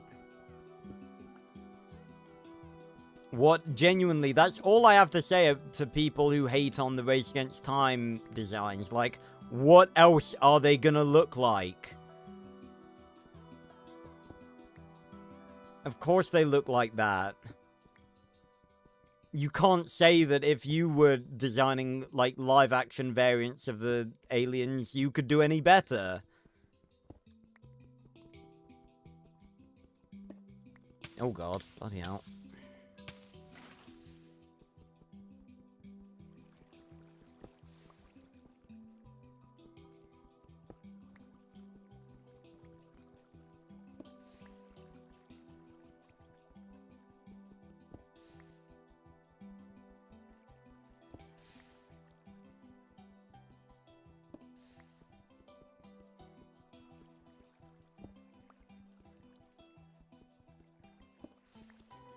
Yeah, I think so, Fitz. They screams like Goku. Honestly, I think I mentioned this sometime in the dim and distant past as well. But the video the Ink Tank did explaining why Ben 10 can beat like Goku and Superman and everything, which is basically just educating the masses on how fucking broken Ben is as a superhero. I remember I once watched a video made by a guy who was like a big Goku fan. It was like him and his girlfriend or whatever. And it was the most exhausting thing to watch ever. He stopped the video before it got to Alien X, where he was just like, oh, I think that's enough of that. Like, there is nothing more exhausting than watching a nerd in denial. Like, bro, part of being a nerd is being intelligent about the things that you are, like, passionate about. Like, Ben 10 can be, like, with Alien X, Ben 10, well, I was gonna say be anyone, but probably not anyone. I'm sure there's, like, you know, reality beings above Alien X and certain other franchises, but Superman and Goku, he can beat them easily. Like, stop being, like, just I don't even know, an asshole? A pussy?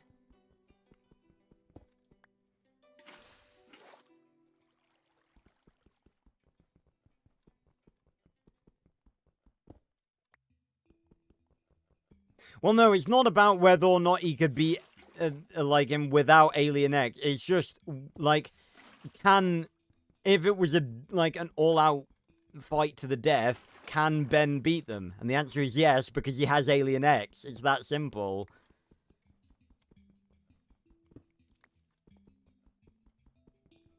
And that's the thing, like, that's almost why, doing... That's sort of the thing about, like, doing... What the... Did you just take my water? Excuse me? What the fuck? Okay, lesson learned. When you put a water source block below a lava source block, it doesn't like it. Great, now I've got to go find more fucking water. God damn it.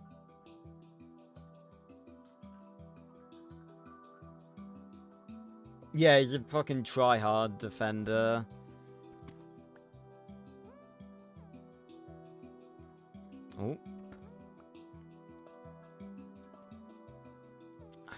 believe that just happened.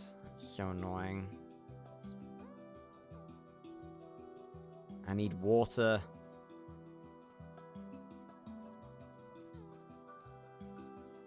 Also, where's the little pathway out that I made? Is it there? Yes.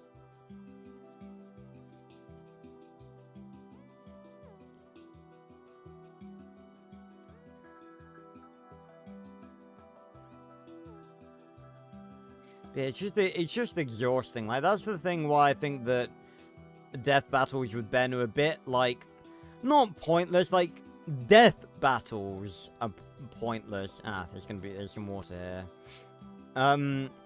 Like, just battles, just casual battles are fine, obviously. But it's like, death battles, it's never a competition because he has Alien X. If it comes down to it and he has to use him, he will just use Alien X. The creeper blew up behind me, didn't it?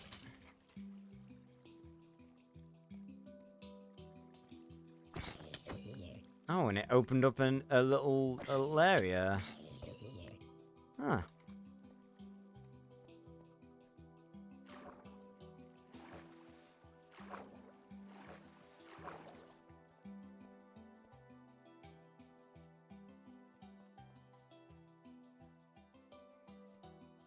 Alright, where's the,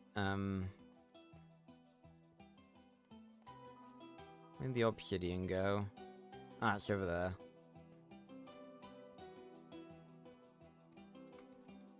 No, no, not alien eggs. Alien X. The letter X.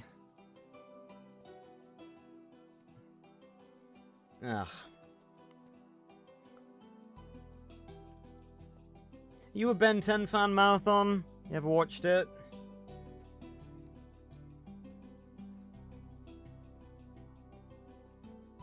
Alright, let's...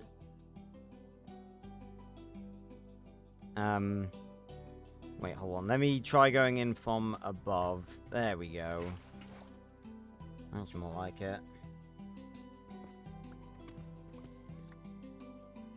Alright, Metal, I might as well. I shall give you, I'll have a look at your cover.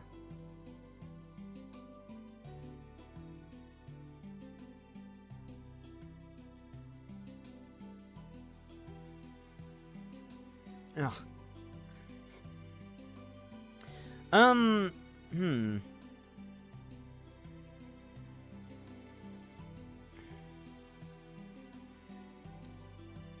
Okay, first off, I think a variation without the Freddie Highmore,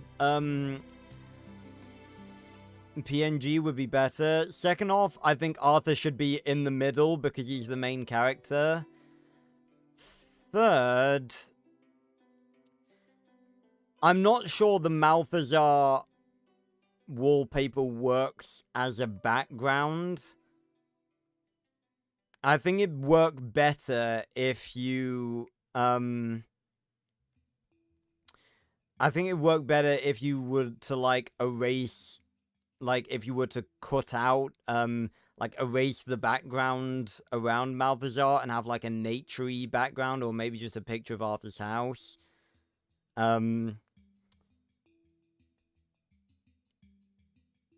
And then maybe make Malthazar, like, slightly transparent or something. Something along those lines.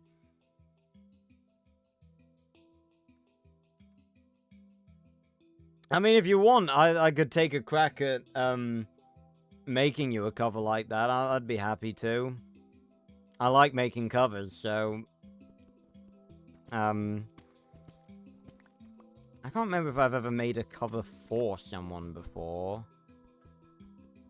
I feel like I have, but I can't remember. No, I don't think I have, actually. Huh. Oh. Ugh.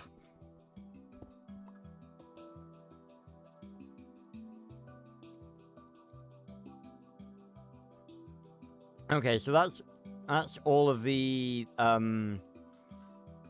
that's all of the obsidian from down here. I do need to heal, bloody hell. Oh. And that's only like a stack and a quarter, luckily, obviously. There is a lot more. A lot more.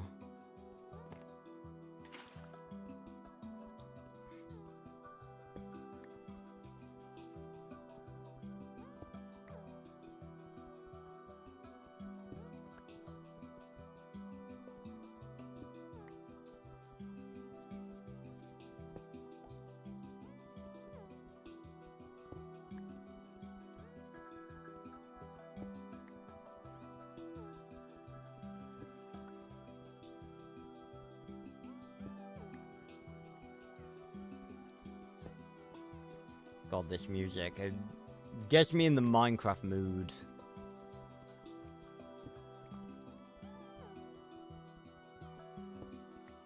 It's definitely one of my favorite pieces of Minecraft music.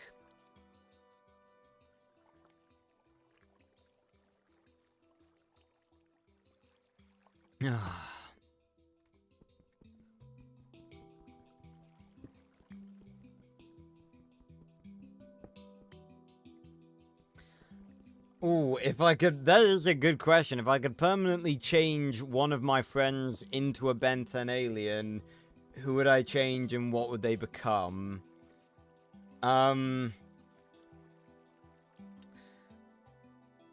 Jason. And I'd turn him into the worst. Because I think that'd be fucking hilarious.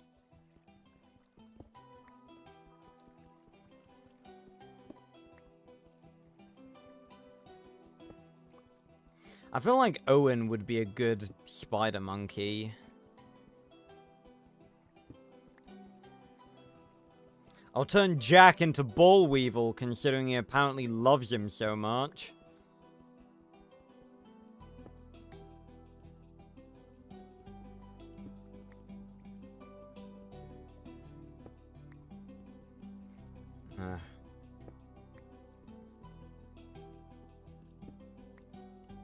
Well, for Jason, that wouldn't be much of a change for him. Oh, I'm really glad he's not in chat right now. Actually, I'm not, because it would be more entertaining for him to be in chat.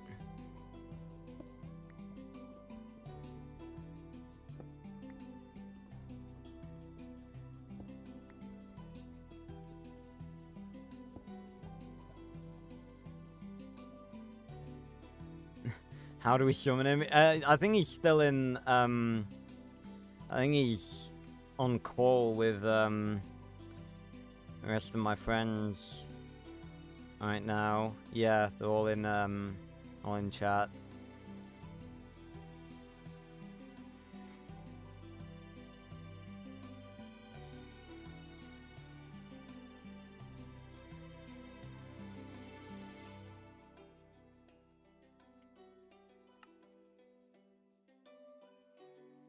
Yes, I have more than one friend. No, don't. No, if you do a pentagram, you'll summon Kyle. No, that's not how we summon Jason. That's how we summon Kyle. He's the Eldritch Demon in the friend group.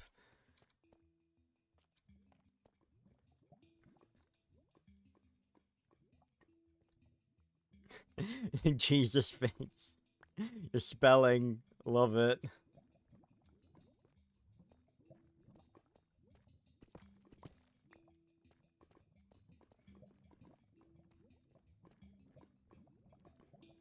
Right, I really do like these lava pools, but I kind of gotta harvest them. Ready for satisfying.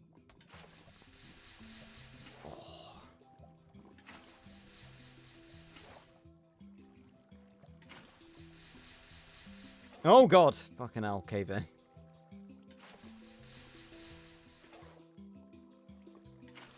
And there's still gonna be a fuck ton of lava under here as well.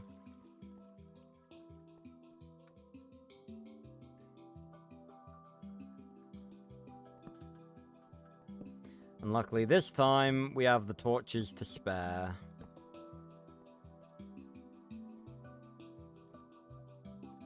Just as you put that message, Fitz.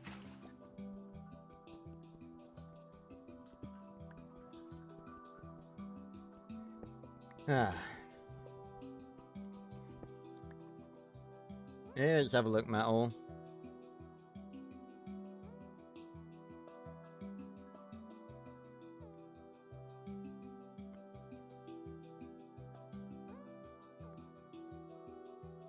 Oh yeah, well, I like that,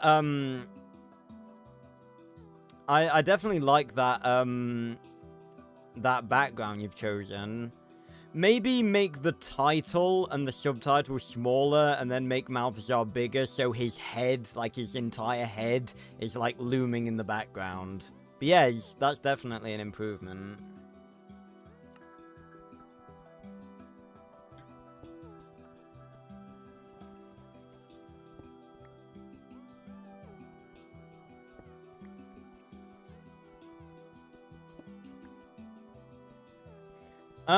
Well, bold of you to assume that if I had that power, I would use it to help my friends. I'd just like turn them into a walker trout for an afternoon and then just turn them back to a human. But, I don't know. Part of me wants to say I'd turn Kyle into Alien X because I'd want to, like, I'd want to live in a world where the universe and the entirety of existence is controlled by a friend of mine who is obsessed with, like, eldritch lore and druid speak.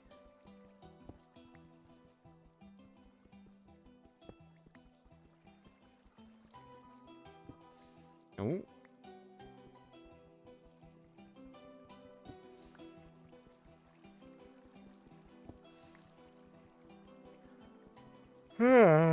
Oh god.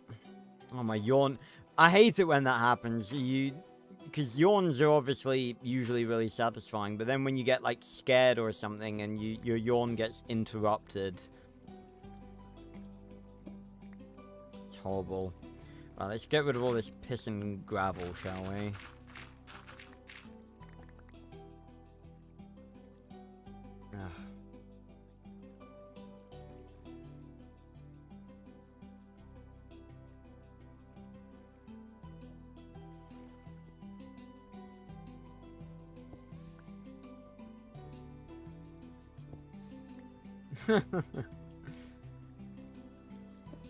Oh yeah, I gave you a yawn because yeah, yawns are contagious. Ah! Yawn, all of you now. I command it.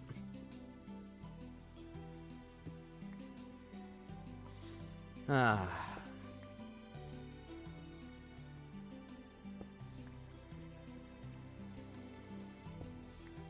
But yeah, oh god, I'm falling through the solid obsidian. I am glad that I decided that we're gonna keep doing the Minecraft streams and we're just gonna flick between doing Black Ops 6 multiplayer and then doing Minecraft on Fridays.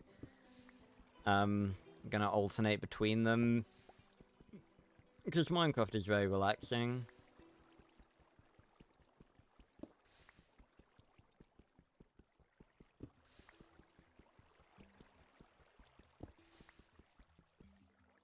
Honestly, whilst BO6 multiplayer isn't going to be as relaxing, I still think I could probably, like, do it as a just chatting stream. Same as this. I just probably wouldn't, be able to concentrate on chatting as much, obviously.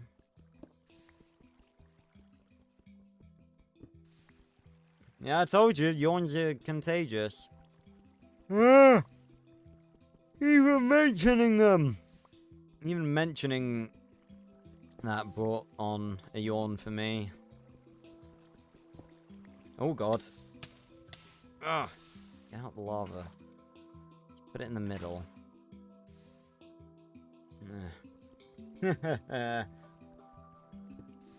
But,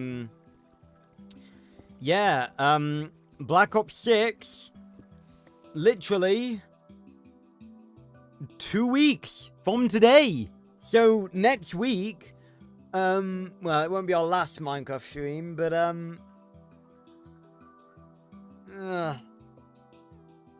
2 weeks from today, we'll be playing the officially launched Black Ops 6 multiplayer. We'll be back playing it again. I'm hyped.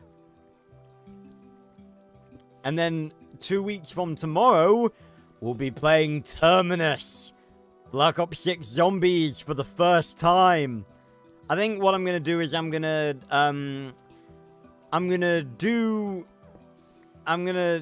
so 2 weeks from today, Black Ops 6 releases. So we play the multiplayer on the Friday, and then 2 weeks from tomorrow we'll be doing Terminus for the first time.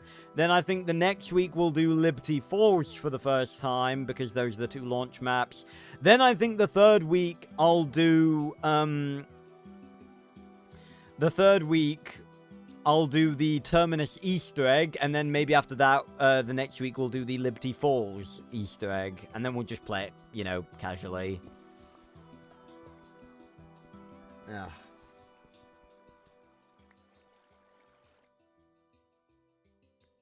Oh, yeah, I like that. That's good, Metal. That's a damn good cover. That gets my approval. Yeah, I like that. Great job. Again, that's the thing. You just gotta practice, and you'll get an eye for this sort of stuff the more you practice making covers. And it's the same with, like, thumbnail making. Like, it is genuinely, like, the more you practice, like, when I first started making thumbnails, obviously, I didn't have a clue what I was doing. But, nowadays, I've got a pretty good eye for thumbnails, and I can look at a thumbnail and go like, oh yeah, that pops off.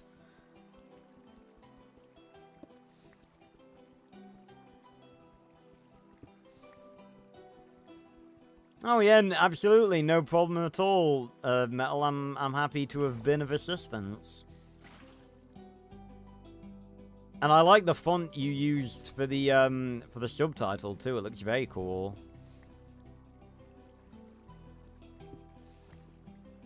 But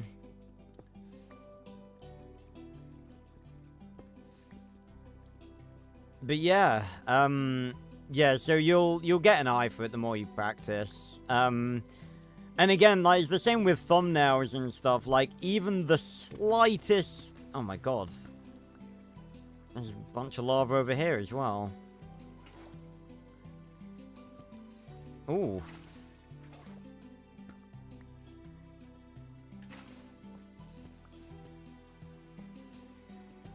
Oh, this is going to be a lot to mine.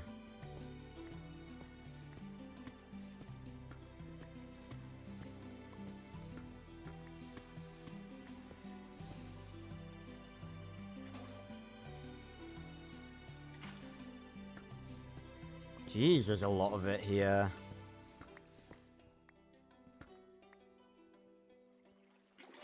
Oh, no. Alright, so that's all under there, so that's fine.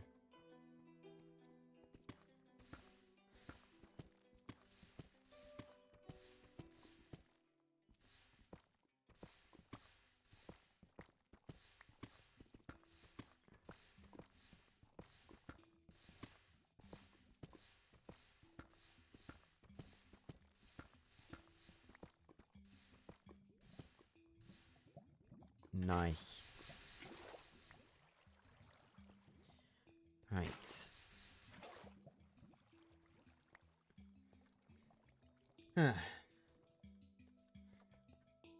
then there's just a single block here. And that's the thing with thumbnails and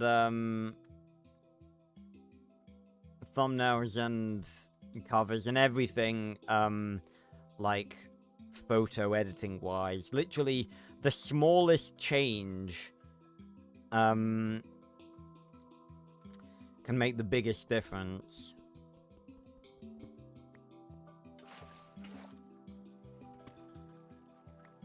And thumbnails of, like, making thumbnails and stuff, well, not making them, but just, like, what thumbnails are considered as being good has, like, drastically changed, in the years that I've been on YouTube and everything. Also, I want to talk about something. It's about a video that TommyInnit made on YouTube itself.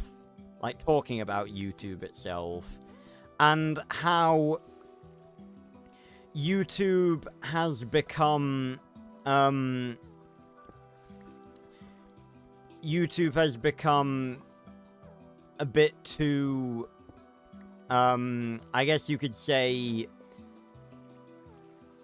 business orientated, like, for YouTubers and stuff, and, like, the creator studio, and the fact that it gives you, like, it gives you thumbs up if your videos do better than usual, and,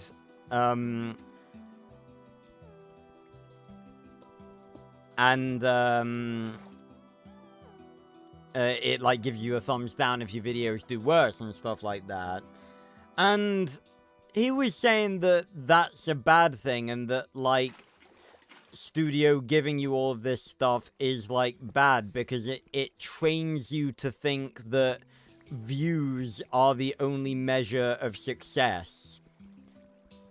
And I just think that he's talking bollocks, if I'm completely honest. Like, I don't know what the fuck he's talking about, because, YouTube is a job. It's about succeeding. And the way you succeed on YouTube is by getting views. That's how your channel does better. Now, YouTube is the best job in the world, because once you get to a certain point, you can do literally anything, and your viewers will watch it, and you can make a living off of doing literally anything you want, anything you're passionate about. And he talked about how, like, him and a bunch of, like, the big YouTubers went to, like, a big YouTube event, I guess, and someone stood up and were like, you know, we're all sick of YouTube Studio, right? And YouTube, the people answered, the people that worked for YouTube were like, yes, and then basically just carried on. And I'm just like, what the fuck are you talking about? No one's sick of YouTube Studio. And also, I don't think it's fair. Why is it fair for him to say that? Because he's already succeeded. How is that fair? Because he's saying that the tools that help YouTubers succeed, the tools that tell us what videos are doing better and the videos that are performing better, he's saying that those tools are bad. Well, that's... oh god, lag. Well, that's all good and fine, TommyInnit, but you're sitting comfortably at 15 million subscribers with probably more money than anyone could ever dream of in their lives.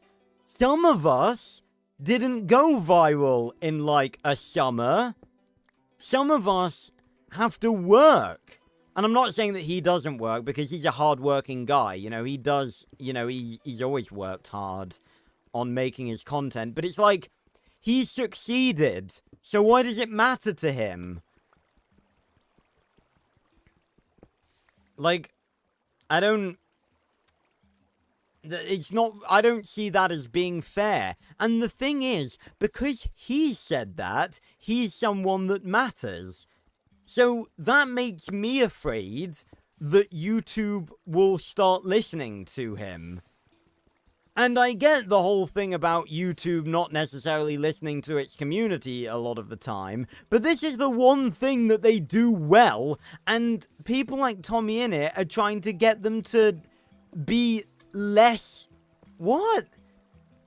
They're trying to get them to help us less.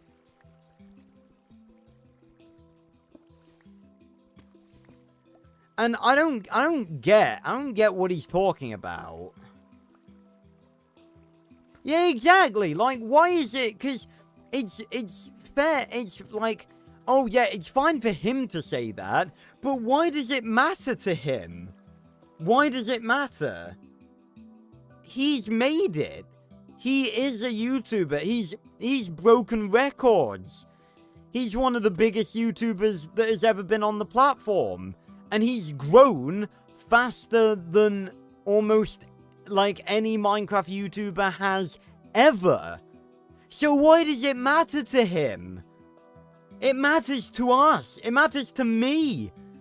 Because unlike him, who is sitting comfortably with his life sorted, like, he's sorted. Like, Tommy and its life is sorted. He could do whatever he wants now for the rest of his life. He could retire right now and live off the money that he's made for the rest of his life. Because I know how much money he will have made from all of his videos, and it is an amount that does not even bear thinking about.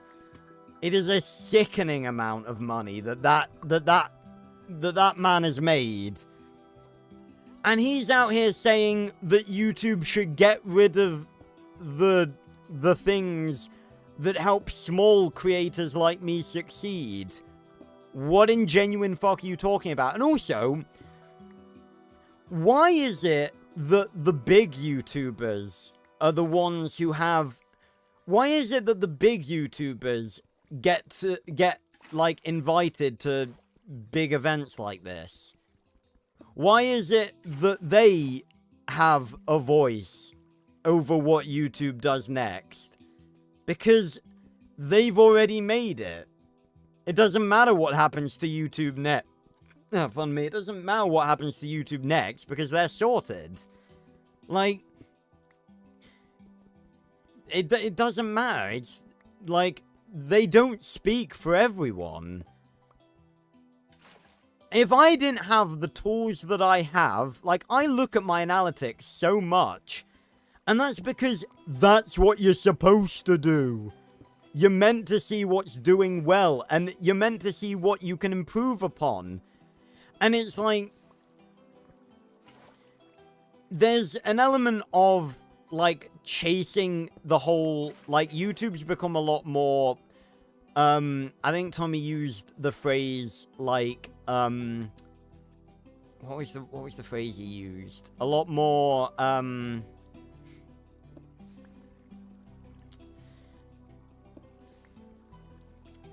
formulaic, I guess. I don't think that was what he used. It's just sort of the same thing.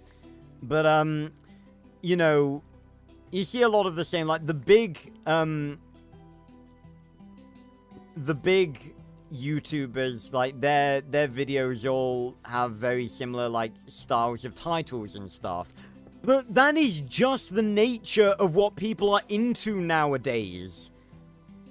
Like, the old style where you would do, like, a 100-part Minecraft series, like, where you would be, like, the beginning...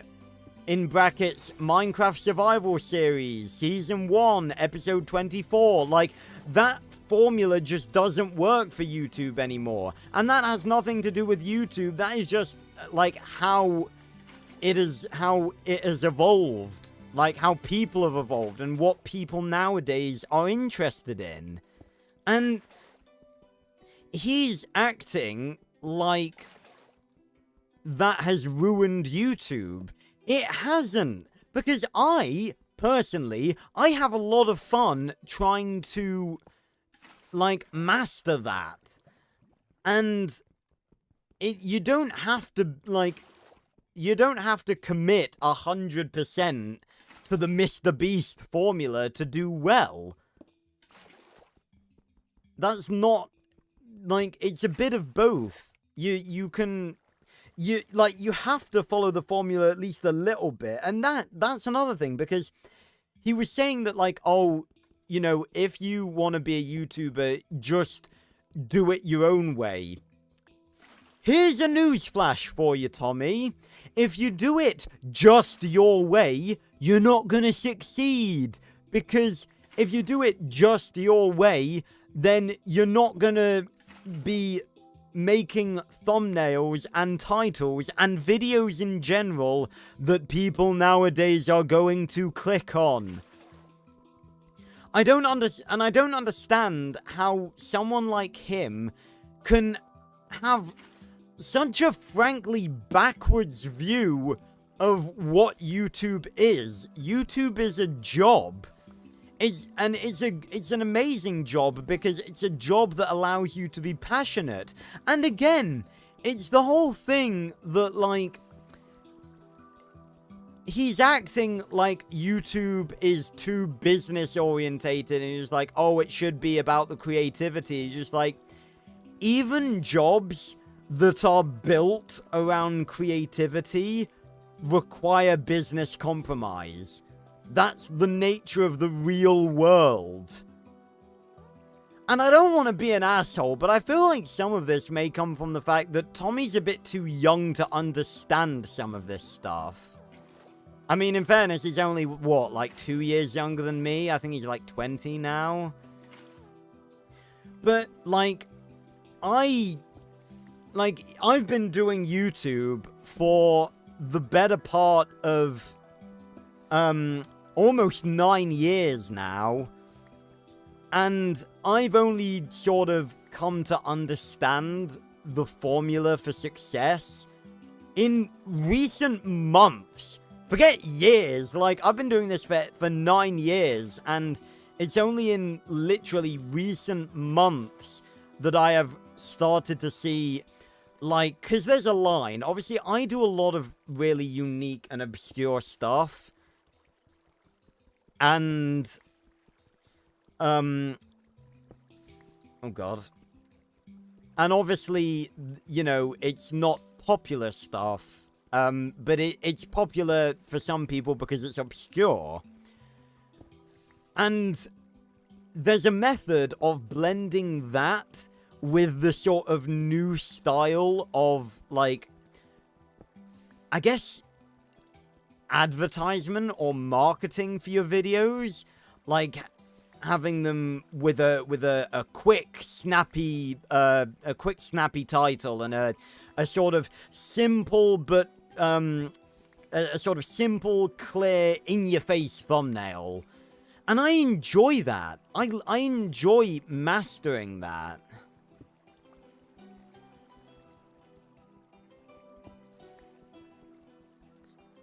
And, you know, I don't really want to start, I have been considering this. I don't really want to, start beef with Tommy in it. You know, I have a lot of respect for the guy. But I feel like him saying that is just... I just don't agree with it at all. It's just the complete opposite of everything that I think is right about YouTube. Like, YouTube is a business. Like, he's acting like YouTube is, like, sucking all the life out of being a creator. And I hate to break it to you, but if YouTube is sucking the life out of being a creator for you, that's not YouTube, that's you. That's you just getting tired of doing it. And wanting to do other things. So don't blame that on YouTube, because that's not fair on the rest of us. Because if YouTube's going to listen to anyone, it's going to be the big YouTubers who have the most sway. And that's bad, because it doesn't matter to them. It literally, like, what YouTube Studio has, like, as its features, literally has no relevance on people like Tommy in it.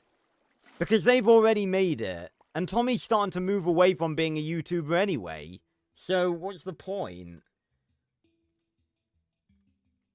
Ever thought of streaming on Twitch? I did actually try it out. But no, definitely not. For multiple reasons. One, all of my audience is here on YouTube, and it's very difficult to move people from YouTube to Twitch. It's difficult enough getting people to move from one YouTube channel to another. I know that firsthand, so it's even more difficult getting them to move to a whole different website where, you know, everything's different and it acts differently and everything.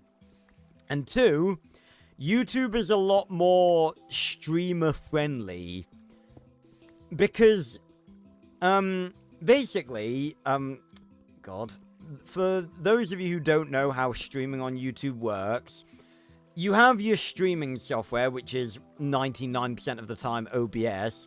You click start streaming, and then it connects to YouTube, and it shows you a preview of what your stream is going to look and sound like. Then when you're ready, you can click go live. For Twitch, the moment you click start streaming, you're live on Twitch. So you don't get to preview your stream, you don't get to see how, you don't get to test audio or anything like that. And I'm just like, what's the point of that? How are you meant to set up? So, no, definitely, Twitch has a lot more money-making opportunities, like, for streamers. But if anything, Twitch are even worse than YouTube, in terms of being, like, scummy. And YouTube isn't that scummy. They've done some scummy shit. But they're definitely the lesser of two evils.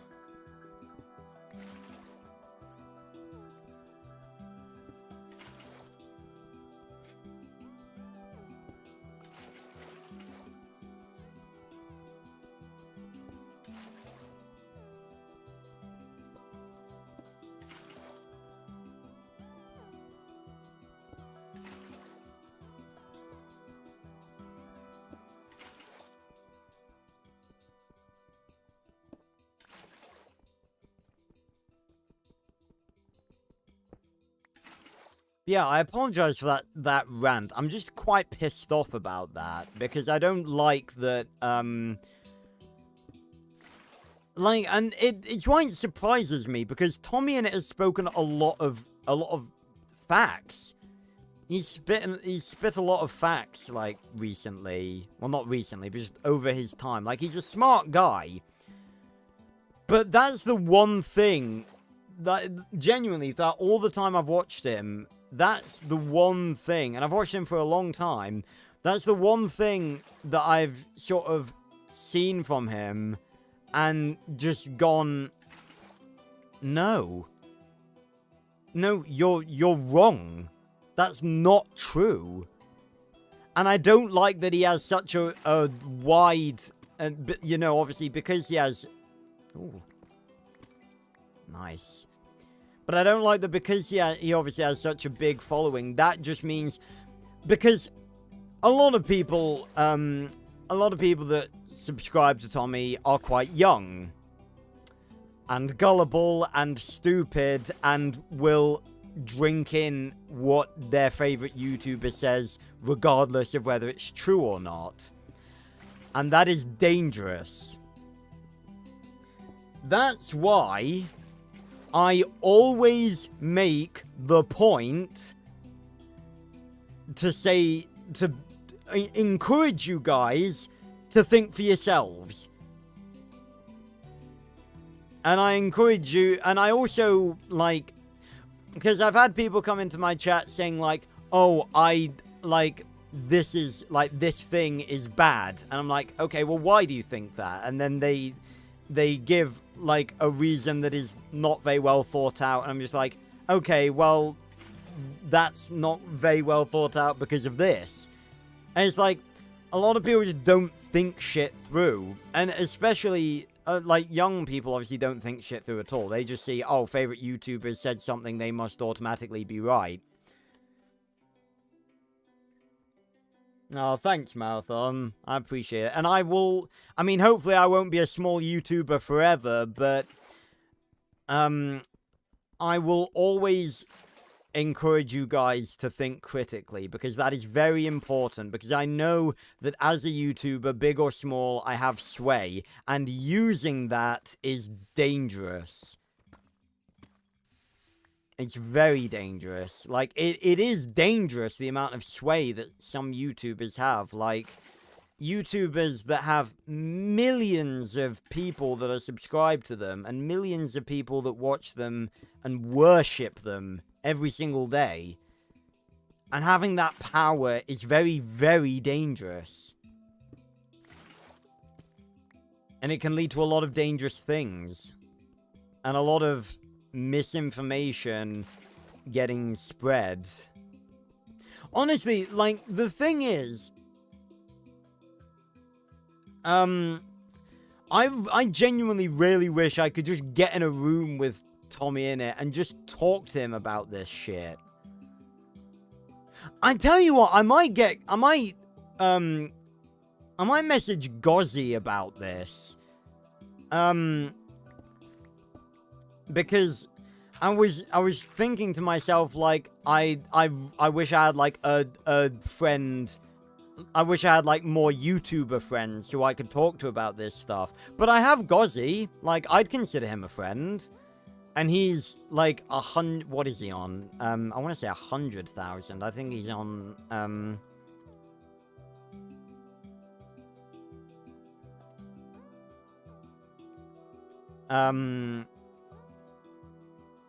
no, like 260,000.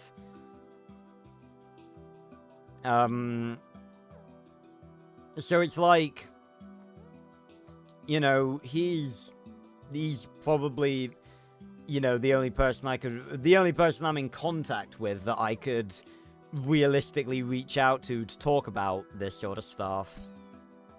But yeah, I might go talk to Gozzy, because again, it's really nice, and again, Gozzy is the best. Like, I talk to him. Again, it's very intimidating as well, obviously, because when I first reached out to him, I think I was like under 4K subscribers, and obviously, like, he has like 260,000. So it's like, I felt very intimidated reaching out to him, but he is the nicest, sweetest guy. Like, I genuinely have met very few people that are as pleasant as Gozzy is. We got on like a house on fire from the moment we went into a Discord call together, and literally, we were meant to record, and we did record on that day, but literally, for the first 3 hours, I think, when we were in a call together, we were just talking. We were just talking about YouTube and Dinosaur King, and, like, I was talking about how, like, I loved his thumbnails and how he didn't think they were that good, which sort of mirrors, like, you guys liking my books when I don't think they're that good. So it's like, you know, it felt really, really nice to have another YouTuber to talk to who actually understood. And again, like, it's very difficult for me to like, talk about stuff like this, because I act like I'm someone with so much experience, and I am, but obviously that doesn't come across due to the fact that I only have 4,000 subscribers. And like, that's the thing, like, not everyone goes viral overnight, or over a week, or a month, or a year. Some people have to work, and I'm one of them. You know, I've been running this channel for, I think, 4 years now, and I'm only just starting to get to the point where I'm starting to properly succeed. And I remember I joined a Discord, it was like for YouTubers and stuff, which I've sort of started to stay away from now, because a lot of those are filled with people who are not serious about being YouTubers, and that's the difficult thing, because it's very hard to find people of similar size to me who are serious about this, because, like, I am serious about being a YouTuber, and a lot of people aren't. A lot of people, like, they just do it for a hobby, or, you know, they like to think that they're serious about it, but it's like, I don't think they're going to continue being a YouTuber.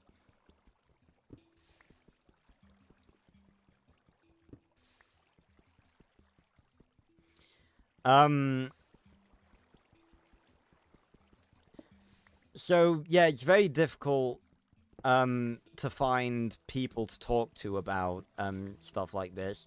And I was just lucky because, you know, I was just you know, I was a Dinosaur King YouTuber, or, you know, a YouTuber that made Dinosaur King content, and Gozzy is the only other Dinosaur King content creator, but he was so much, well, he is so much bigger than me, and I felt so intimidated reaching out to him.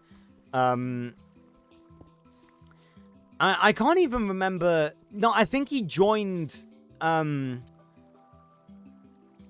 can't even remember like how it got to the point where he started, where I started interacting with me. I think he joined the Dinosaur King Discord, and then occasionally he started joining my streams. And then I built up the courage to message him and be like, hey, I've got a video idea for a collab, do you want to be in it? And he was just like, yeah, absolutely. And then, like I said, we literally just talked for literally, like, it was 3 hours of us just talking together before we even got to recording, like, getting to know each other and stuff, and talking YouTube and Dinosaur King. It was amazing.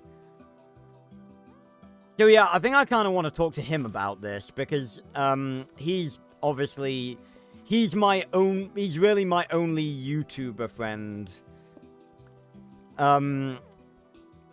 RTD Vids is sort of, he's not really a friend, he's just sort of a YouTuber that I sort of reached out to in the past, and that pokes his head into my channel every now and then, which I appreciate. I never would have thought that he'd stick about and see how I'm doing. It's very nice of him. And he came into my streams a lot back in the day, so that was very nice of him as well. But Gozzy, I could pretty safely say that we're friends. And yeah, so, and it is really nice, because again, it's a very recent thing. Like, I've never really had a YouTuber friend before, and it's just really good to have someone to, you know, just to go to discuss about these things, who genuinely understands all the intricacies of being a YouTuber and stuff.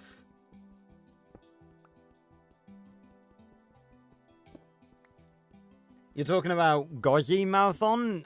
Just type in LP Gozzy, spelt capital L, capital P, capital G-O, triple Z-I. He's a Dinosaur King YouTuber, and he doesn't just do Dinosaur King, he dabbles in lots of other things. He does Godzilla stuff and Jurassic World stuff and all that good stuff.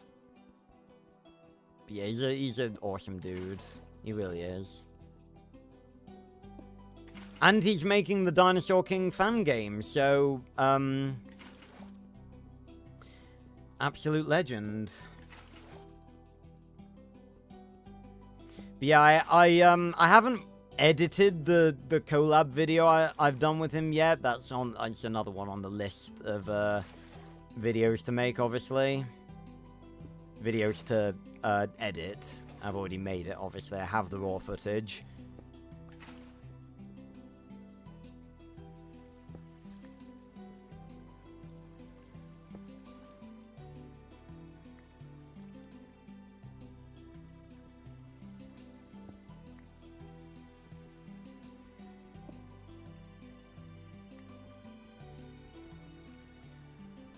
But, it was a funny video. And somehow it was so awesome, because, we actually remarkably had some jokes in common.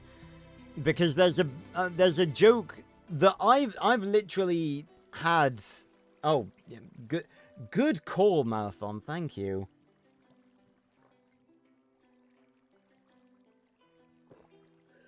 Ah. I have I have another water over there, so it's fine. But, literally since I was a kid, I've had sort of a joke where the DS version of Ceratosaurus from the Dinosaur King DS game looks and sounds like a rat. And remarkably, Gozzy had that same joke. And it is just, remarkable. Like, we got on so well.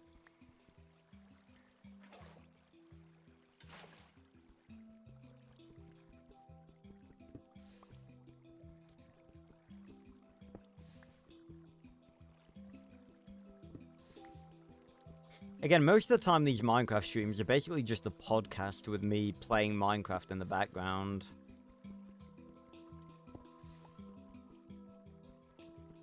But that's the way I like it.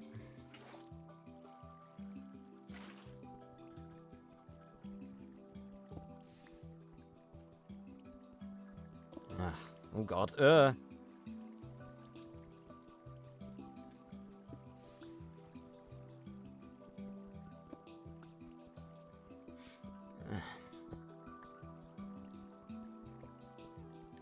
I really want to start doing, I think I've mentioned this beforehand, but I really want to start doing more dinosaur-related stuff on the channel. Not just, like, Speckles stuff, but,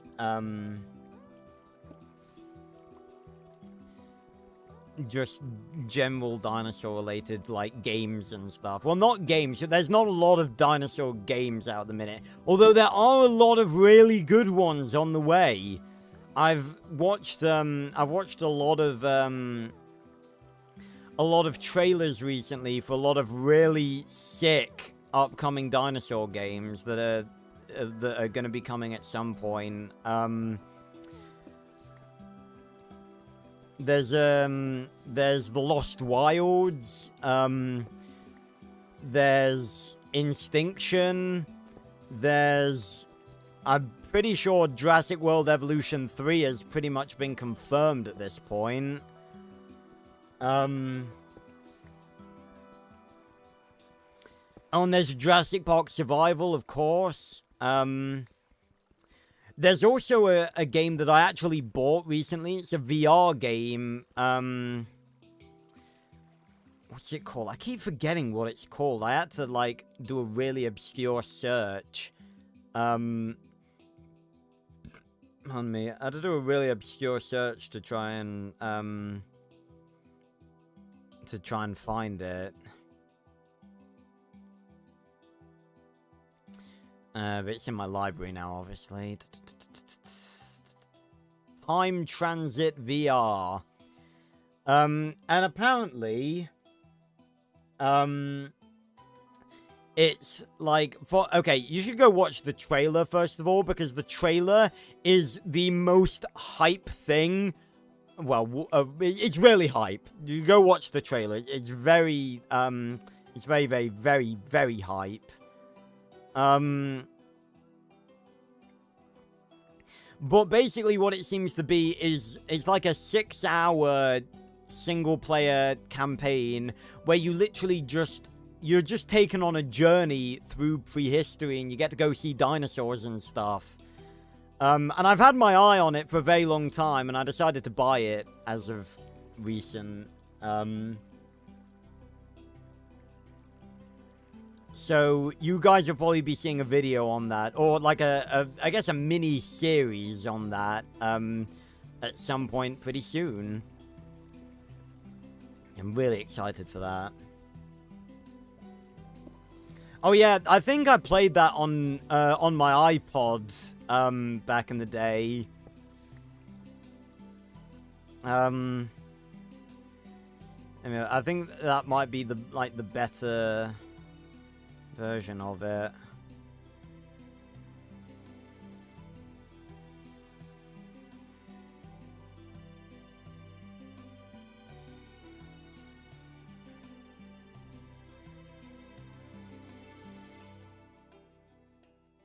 Yeah, it's total conversion mod for Carnivores 2. Yeah.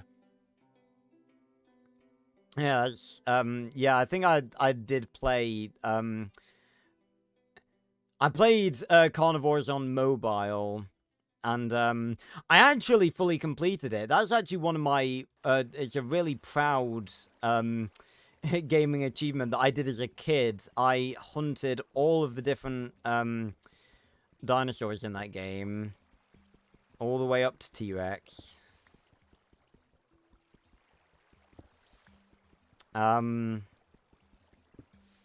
But yeah, there's lots of really sick-looking dinosaur games coming in the future.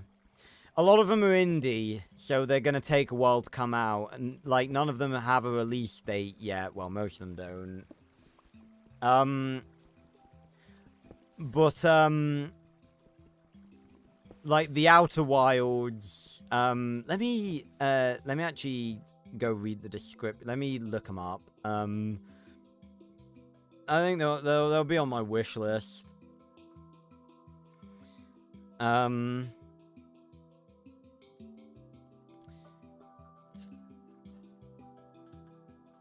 I filter by, sort by release date? There we go. So yeah, I think the main two. Oh yeah, and there's Dino Lords, which is like a strategy game that's gonna have dinosaurs in, and then there's Paleophage, which is like a dinosaur horror game. But yeah, we got the main two that I'm really excited for is The Lost Wild and Instinction. Instinction is a first-person survival horror adventure. It's an immersive and cinematic dinosaur game that captures the reverence and explore prehistoric wilderness when you're squarely in the center of the food chain. Keep your head down, stay alert, and evade. If all else fails, run or try to intimidate using non-lethal weaponry, resulting in intense cat-and-mouse style gameplay.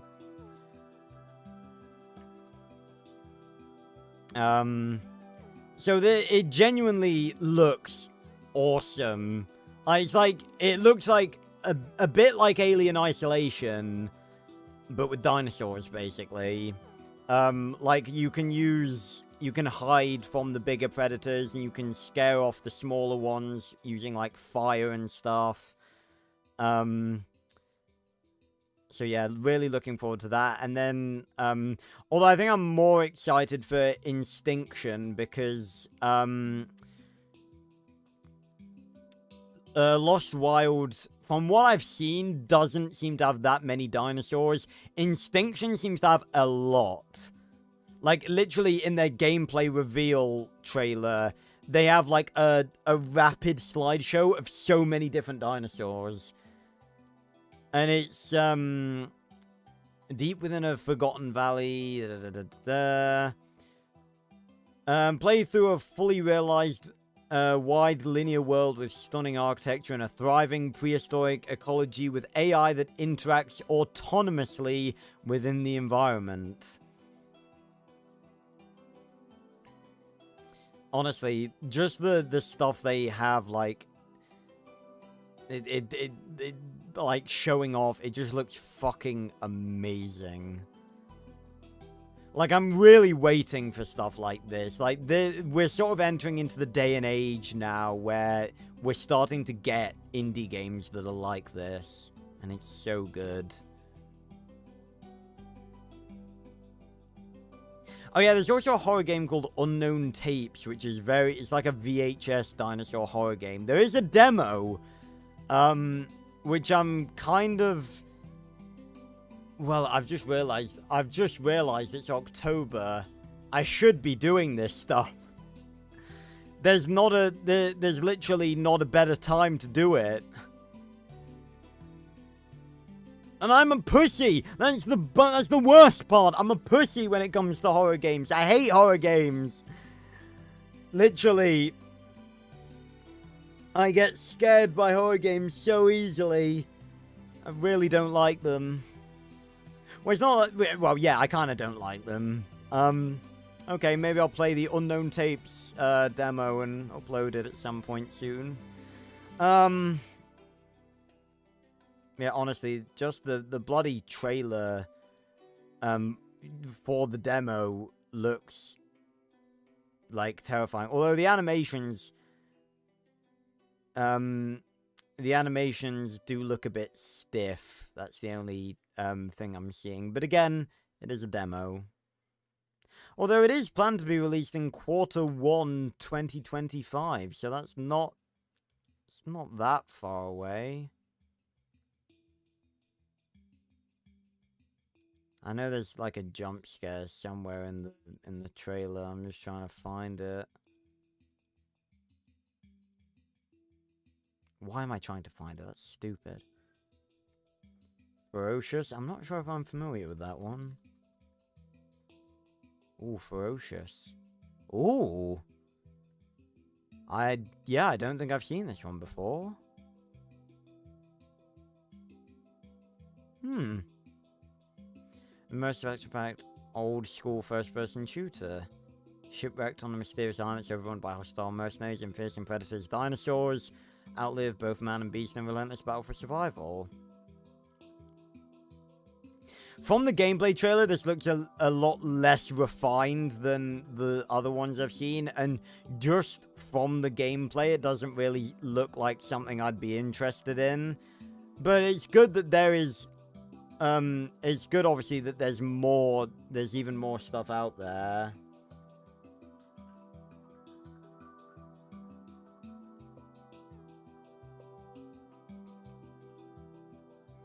Oh, and Kyoryu, of course. Is that on Steam yet? Is that like... Oh, it is! It has a Steam page! Well, I'm fucking whitelisting that straight away. I still haven't seen the bloody gameplay trailer yet. I was gonna do a reaction video to it, but I guess the time to do that is sort of past.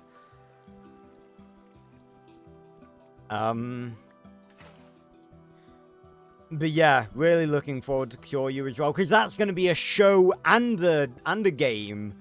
So we got a double whammy with Kyoryu. We got a show to watch and a game to play. So yeah, literally, well, not all, but the majority of these dinosaur-related games and stuff, I will be playing.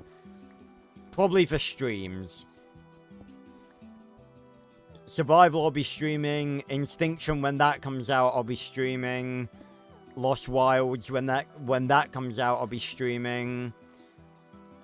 Kyoryu, if and when that comes out, I'll probably be streaming that too.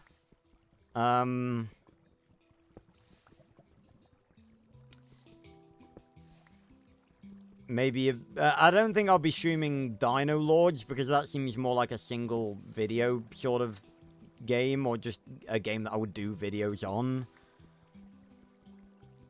Yeah. Honestly, I just need to start being more productive, so I can get all this stuff, you know, get all the stuff done.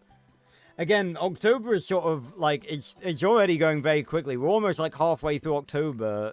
Well, not quite. We're like a third of the way through October already.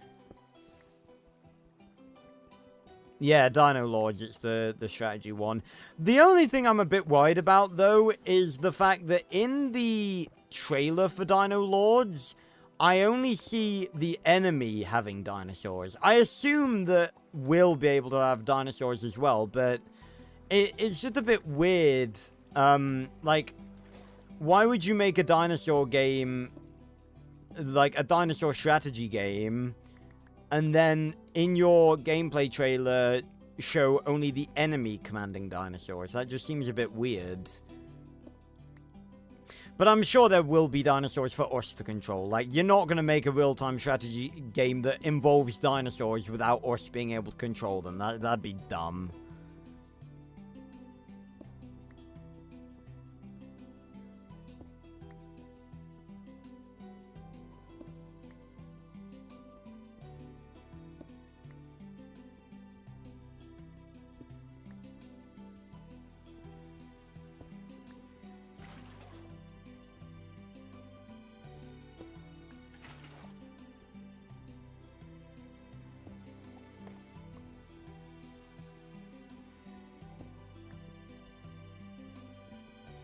But yeah, so excited. I genuinely can't wait for all these dinosaur games because dinosaurs are awesome. I love dinosaurs. And again, I really want to try and do more dinosaur stuff on the channel. Which is why I'm doing the whole Walking with Dinosaurs rewatch series. Because I want to that's going to be sort of my gateway, I guess, into doing more dinosaur stuff. Plus, obviously, I'm doing that because Walking with Dinosaurs is coming back next year, and I want to do this as a sort of celebration lead up to that, I guess. But I've got to hurry with it because I don't know, like, when... I don't know, we don't have a release date. Do we have a release? I feel like we don't have a release. I don't think we've got a release date.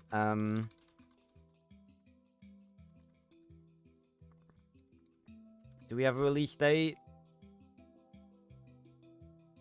It just says 2025.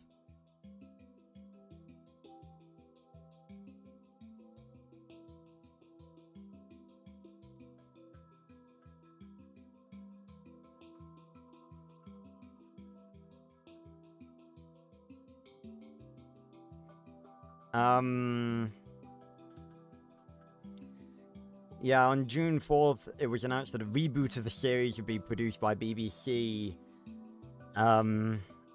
which will be released in 2025. It doesn't say when.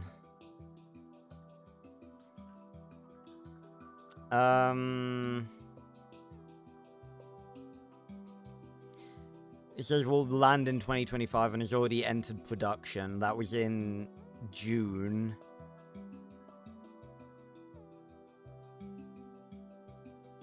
Oh wow, I didn't read this. Species will include a Spinosaurus, a youthful Triceratops battling a T-Rex, and a lonely giant Luso-Titan risking it all for love in Portugal. Wow, maybe I shouldn't have read that. Yeah, again, I kind of want to see spoilers, but I don't know. I guess it doesn't really matter. Whole new generation of viewers is about to fall in love with Walking with Dinosaurs.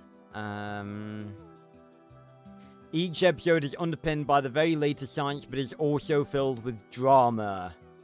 Yes. Is there anything else? I don't say anything else.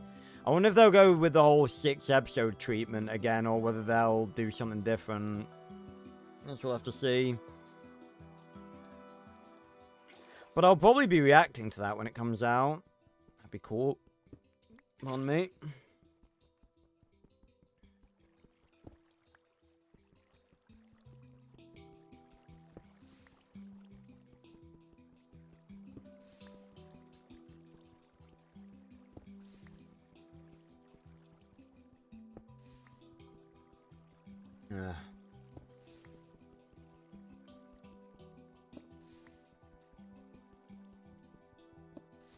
Yeah, honestly, I don't blame you, Marathon. Like, stuff like that, it's... oof.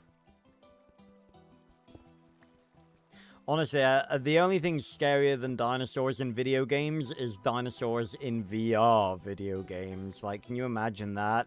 Like, can you imagine a dinosaur VR horror game? Actually, I think there was, like, a Jurassic Park one. Something like that, but it was, like, kind of cartoony.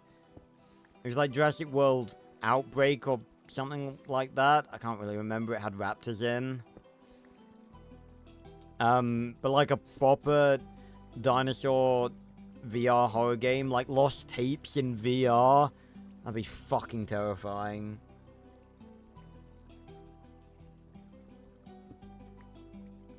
That's the sort of thing that gives people, like, panic attacks. I'm not even joking.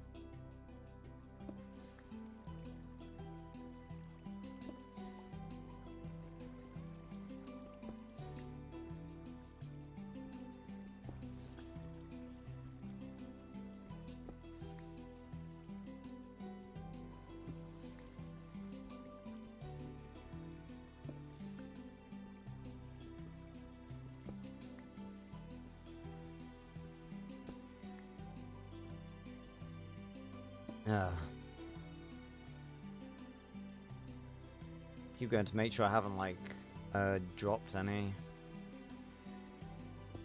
Yeah, obviously, it's scary, but yeah, of course, it was still fun.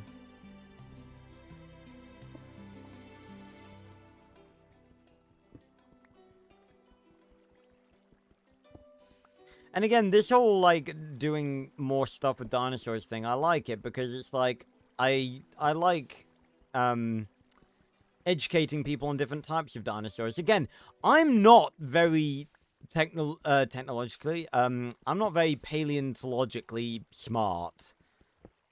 I'm really not. I've said this before, my knowledge of dinosaurs is specifically limited to simply knowing a fuck ton of different types of dinosaurs. And I know a few different things. I know the basics of paleontology, but, it's mainly just composed of knowing like a fuck ton of different dinosaurs. That's basically as far as my knowledge goes.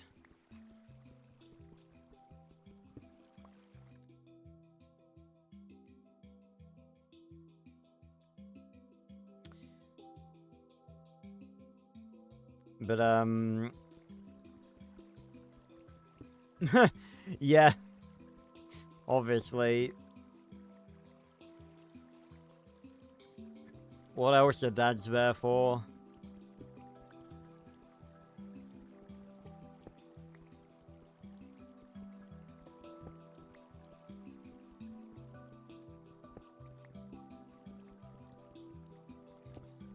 But, yeah, lots of amazing stuff to look forward to. I've just got to get on and do it all now. Got so much to do for Halloween. I got the final... It'll be the final Friday the 13th special this year as well. Because for those of you who don't know, on Halloween I always usually upload a episode of Friday the 13th the game, and I have done since the channel started. But the game is shutting down at the end of this year, so this will be the last time I'll be able to play it.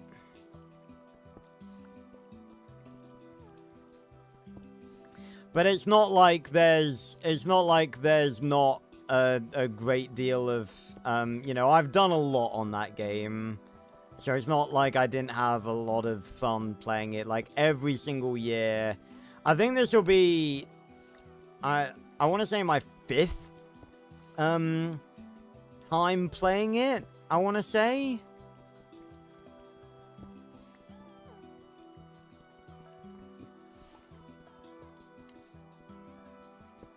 I think I'll see if I can get, Kyle to play it with me. Because he's actually the only one who can play it with me nowadays. I have it on Xbox, and he's the only one who still has Xbox Live. But got a lot of... So we got that. Yeah, got a lot to do.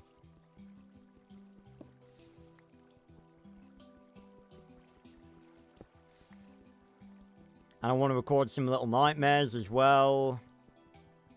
I think I'm genuinely going to spend the weekend recording so much shit. It's going to be... I'm going to need to clear some space on my hard drive. I'm going to record some Little Nightmares. I need to record that video on playing Lost Tapes, the demo.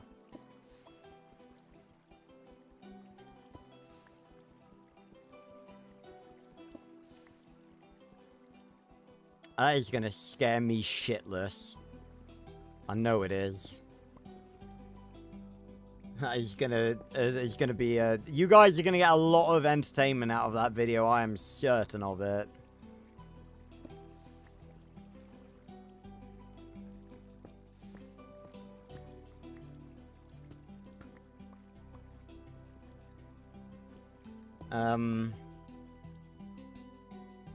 Yep, you're gonna enjoy it. You're gonna enjoy me getting, like, literally shitting my pants. And again, it's gonna be really bad. It's gonna be really bad with Lost Tapes, because I haven't played a lot of realistic-looking horror games. No, I don't think I've played any realistic horror games. Like, the only horror games I've played, I think, are Outlast and FNAF 1. So, this will be an entirely new world of horror for me. And I'm not looking forward to it, I'm gonna be honest. Because VHS... Oh, we're out of inventory space. That's good. That's what we want. Yeah, I promise you, you are gonna see me scared. You are genuinely gonna you are going to see me scared witless. I promise you.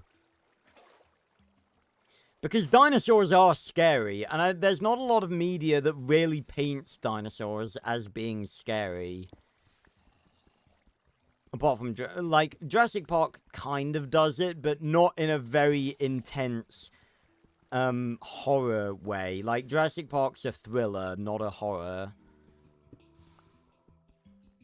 Which is why I really think we need to start steering the Jurassic Park franchise back towards being scary and not giving us yet another animated TV series that no one asked for.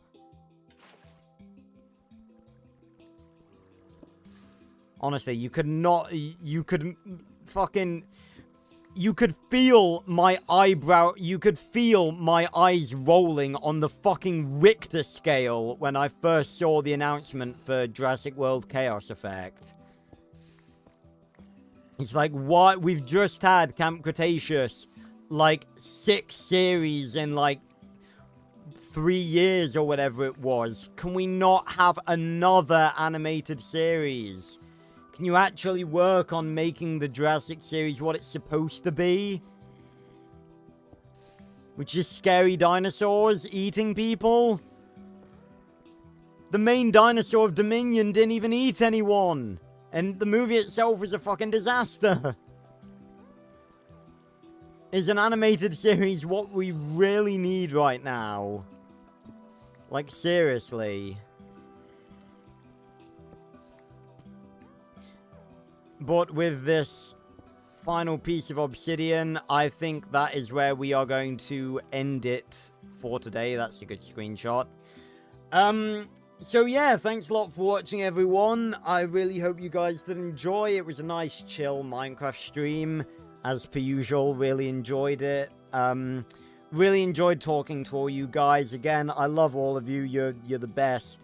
You're the best community a guy could ask for, and I am very I'm very appreciative of those of you who found me through one franchise, yet have been open to exploring other franchises that I have covered. That is my dream of introducing you guys to other franchises, because chances are, if you like one of the franchises that I enjoy, there's aspects of those franchises in, like, everything I cover. So again, you know, check out everything I've done, all the different obscure franchises. You're probably going to enjoy some part of all of them.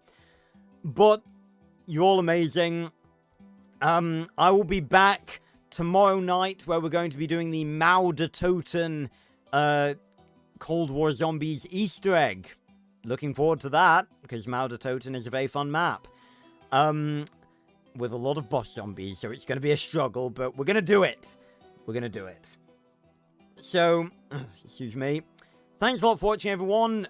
Join me tomorrow for the Maudertoten Easter egg on Cold War. Week 4 of the countdown to Black Ops 6, because we did Outbreak last time and failed it. Next Wednesday for more God of War Ragnarok, and next Friday for more of this, obviously. So, thanks a lot for watching, everyone, and I will see you on another video or stream very, very soon. Go join the casual Discord in the description down below if you haven't already. And, yeah, goodbye, everyone. Thanks for stopping by.